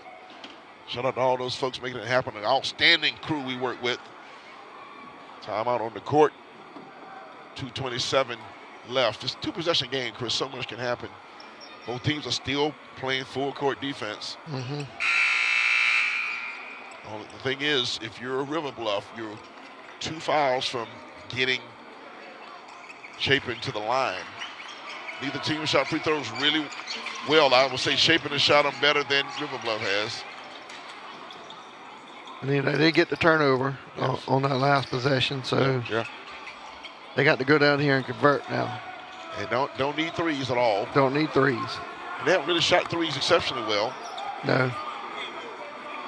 And they don't shoot a lot of them. They've been a couple in that first quarter, and since then it's been sort of quiet. Yeah, absolutely. There's the release.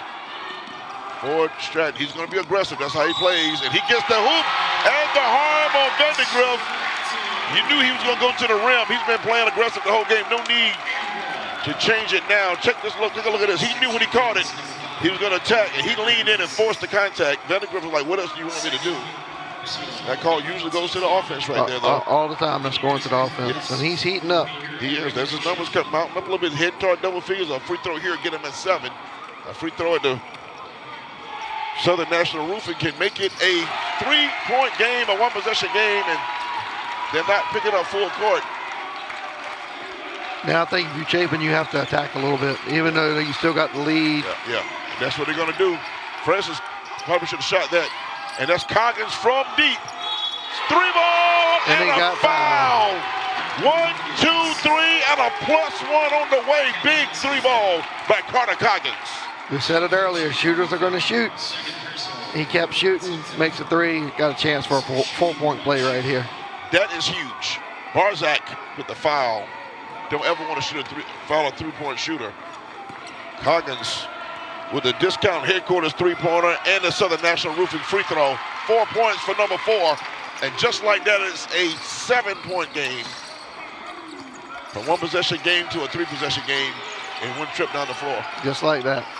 And now Barzak being hounded. Ford Stratton. Got it to go. Ford Stratton, that's 10 points for him now. Found his way to double digits, and he's heating up. He's fired up, too, and it's a 4-point game. That's a discount headquarters 3 ball. Brayton Francis.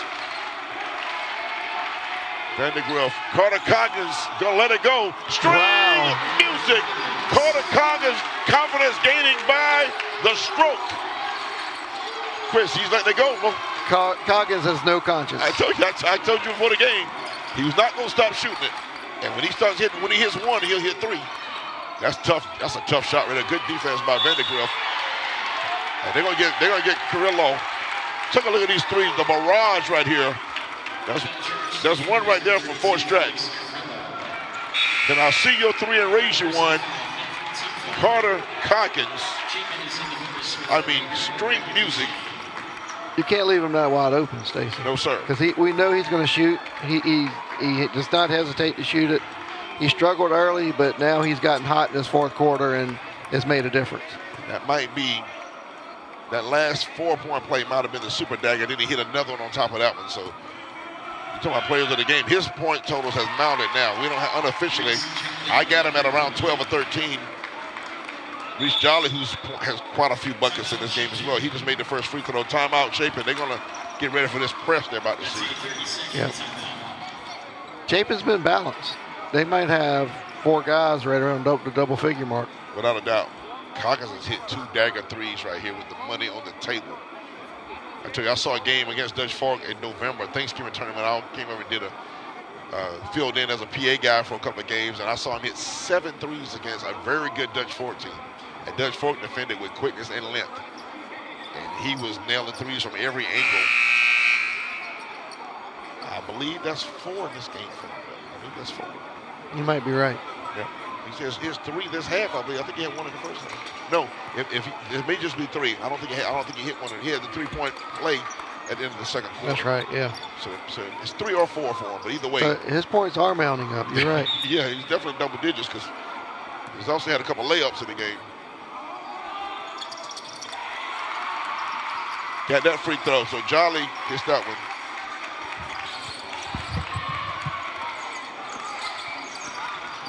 Back comes River Bluff. Brodowski, tough pass, almost stolen. Oh, bad foul by Brayden Francis.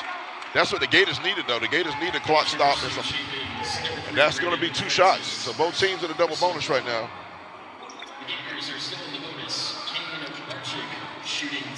So Barzak can take it down to a 7-point game by making both of these, and you will see pressure from the Gators. Not over yet. A lot of hoops to be played. 109. Got to get that one to go first. Did not get that count. Wasted opportunity, Stacy. They need, and very important, the second free throw, Chris. You got to set up pressure. You got to set up pressure here. You got to make this shot. There you go. There you go. So they're going to set up some full court. Well, they didn't go full court. They're going 3-quarter. Yeah, I'm a little bit surprised by that. Yeah, me too. They got to start. They got to foul. They got to start fouling too. It's an 8-point game. There's a foul. They just fouled Francis. They didn't call it. Ben Lee's calling for a foul, and they're just not doing it. They're not. The referees ain't called them the whole game, so why start now? They're going to finally get Mason Williams fouling Reese Jolly. Free throws down the stretch might determine the player of the game because a lot of these guys are hovering around 11, 12 points for a couple of guys. I think Jolly's somewhere around double digits, so that's he dove. He almost got the steal, but almost. They wanted to foul earlier. Yeah, Francis got fouled, I thought. Me and Ben Lee both thought he got fouled. So did Francis. I think Mason Williams just fouled out. Oh, man, that's probably why he was so frustrated. He got the first one to go. Southern National Roofing, the last roof you'll ever need, guaranteed for life. And this kind of defense, they see if they retreat to half court if they make this. Yeah, they're going to sprint. No, they're going to have a little backcourt. They're going to aggravate them a little bit on the backcourt, make them work. Make them run the clock a little bit. Yeah. Coggins pushing up on Brodowski a little bit. No, they don't want to foul, though. And they got, Johnny had a turn for this pick. Break for River Bluff that time. They need a 3-ball right now. It's time for threes. And Brodowski got a 2. So cut it to 8. They needed a 3 right there. So Francis is going to take his time right here. He gets fouled by Brodowski. And it looks like it's about benediction time right here. Still a 3-possession game. Stranger things have happened. Well, it's going to be tough for our committee to decide who the player of the game is for Chapin. Yeah, it's going to be tough. Again, I could give it to 3 or 4 people, I think. Bryce Waterhouse is computing the votes right now as we speak. Raymond Francis. I believe this may be Francis' first trip to the line. But knocked it down. Rose comes back in for Chapin. Alex Rose checks in for Chapin.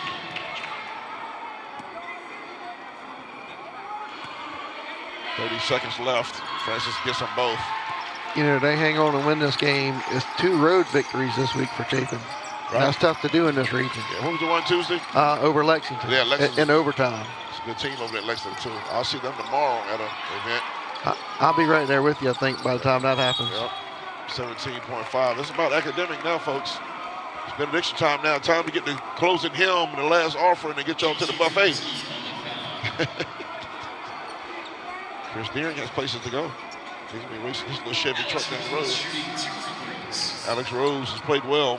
Shelly Anderson checks in for the Gators. They have to keep an eye on their student section over there. The Chapin folks are taunting the River Bluff folks over there. Yeah, we don't want to have anything happen there. Yeah. For sure. I see Coach Peckham over there, the AD Peckham over there in the middle of it, make sure the order's restored or everything's good. Most of it's good-natured stuff.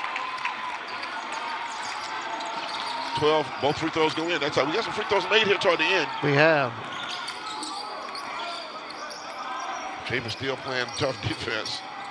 They can kind of back off now because it's not enough time now. That's going to be Braden Francis. He's going to dribble out the clock. That's the final. Chapin goes to 2-1 in the region on our high school hoops game of the week, folks. We'll be back with an interview with Coach Marquette Carr, some stats, and talk about our play of the game. After this, folks, stay with us.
Check, check, check. We ready to go? We're back, folks, in the aftermath of a big region win for Chapin, going to 2-1. We're here with victorious coach Marquette Carr. Coach, talk about your team's effort tonight and getting a tough road win. So I'm going to do something a little unconventional. We talk about being selfless all the time. I got a kid with a busted eye, so I want you to interview him. One of our captains, interview our players. Braden Francis, come here for a minute. Braden Francis right here, football player, basketball player here, multi-year starter here on the team. Braden, talk about your team. You're a senior leader here. Talk about what this means for your team tonight. Yes, sir. We started preparing really early for this game. We watched a lot of film, figured out what their guys could do and what their guys couldn't, and we got in the gym and got ourselves better. Thankfully, we got the best shooter in the state right here. Yeah! And we got what, 3? You got one right here, one right there, holding down all the bigs. So we got all the pieces, and luckily in the second half our shots started falling. You guys were down 18 at one point in this game. That's a lot of character and resilience to come back and turn around. You're down 18 in the second quarter. Talk about the toughness of your team. Oh, we got a little, let's say, he talked to us really nicely during halftime, and we all came together and figured out that we had to come out here and we needed to go home with this win, so that's what we did. I'm going to talk to you nice right now. You guys got a trophy. You are champions tonight. High school hoops game of the week. Chapin Eagles 2-1 on the region with the win. Congratulations to the coach Marquette Carr and his team. We'll get you a player of the game award here in just a minute.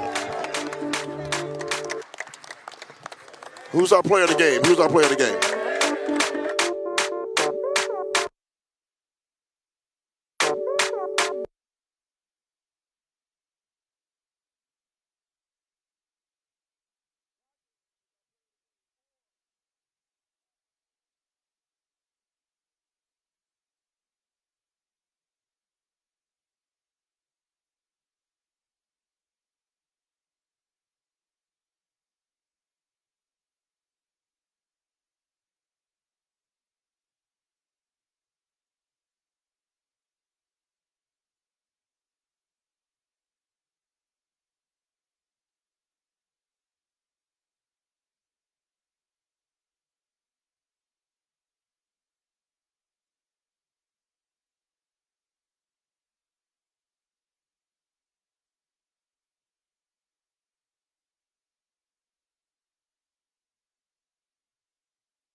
was the aftermath. The Eagles of Chapin go to 2-1 in the region with a 73-61 win here on our air on the Stewart Law Offices High School Hoops Game of the Week. Stacey Huff, Chris Deering here with you, and as we wrap it up, man, we got some stuff to talk about. Carter Coggins, how about him getting hot late and right on time?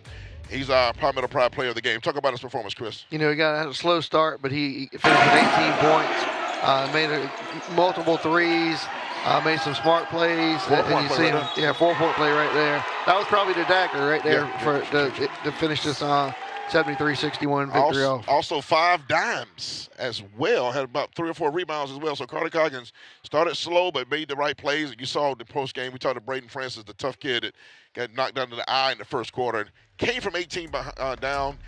Shout out to Coach Marquette Carr and Chapin for getting that win. River Bluff will have a good season as well. Let's thank our sponsors as we roll out of here. Stewart Law Offices, South Carolina Army National Guard, Atkins Law Firm, Safe Federal Credit Union, Palmetto Pride, Southern National Roofing, Discount Headquarters, North Point Heating and Air, Jim Hudson Automotive, Matthews Brothers Building, and Lexington Health, folks. For Chris Deering, I already thanked the crew earlier. I'm Stacey Huff. Said join us next week, Newberry at Keenan. Should be a good one over at Keenan High School. Good night, everybody, and thanks for watching. See you next week on the Stewart Law Offices High School Hoops Game of the Week.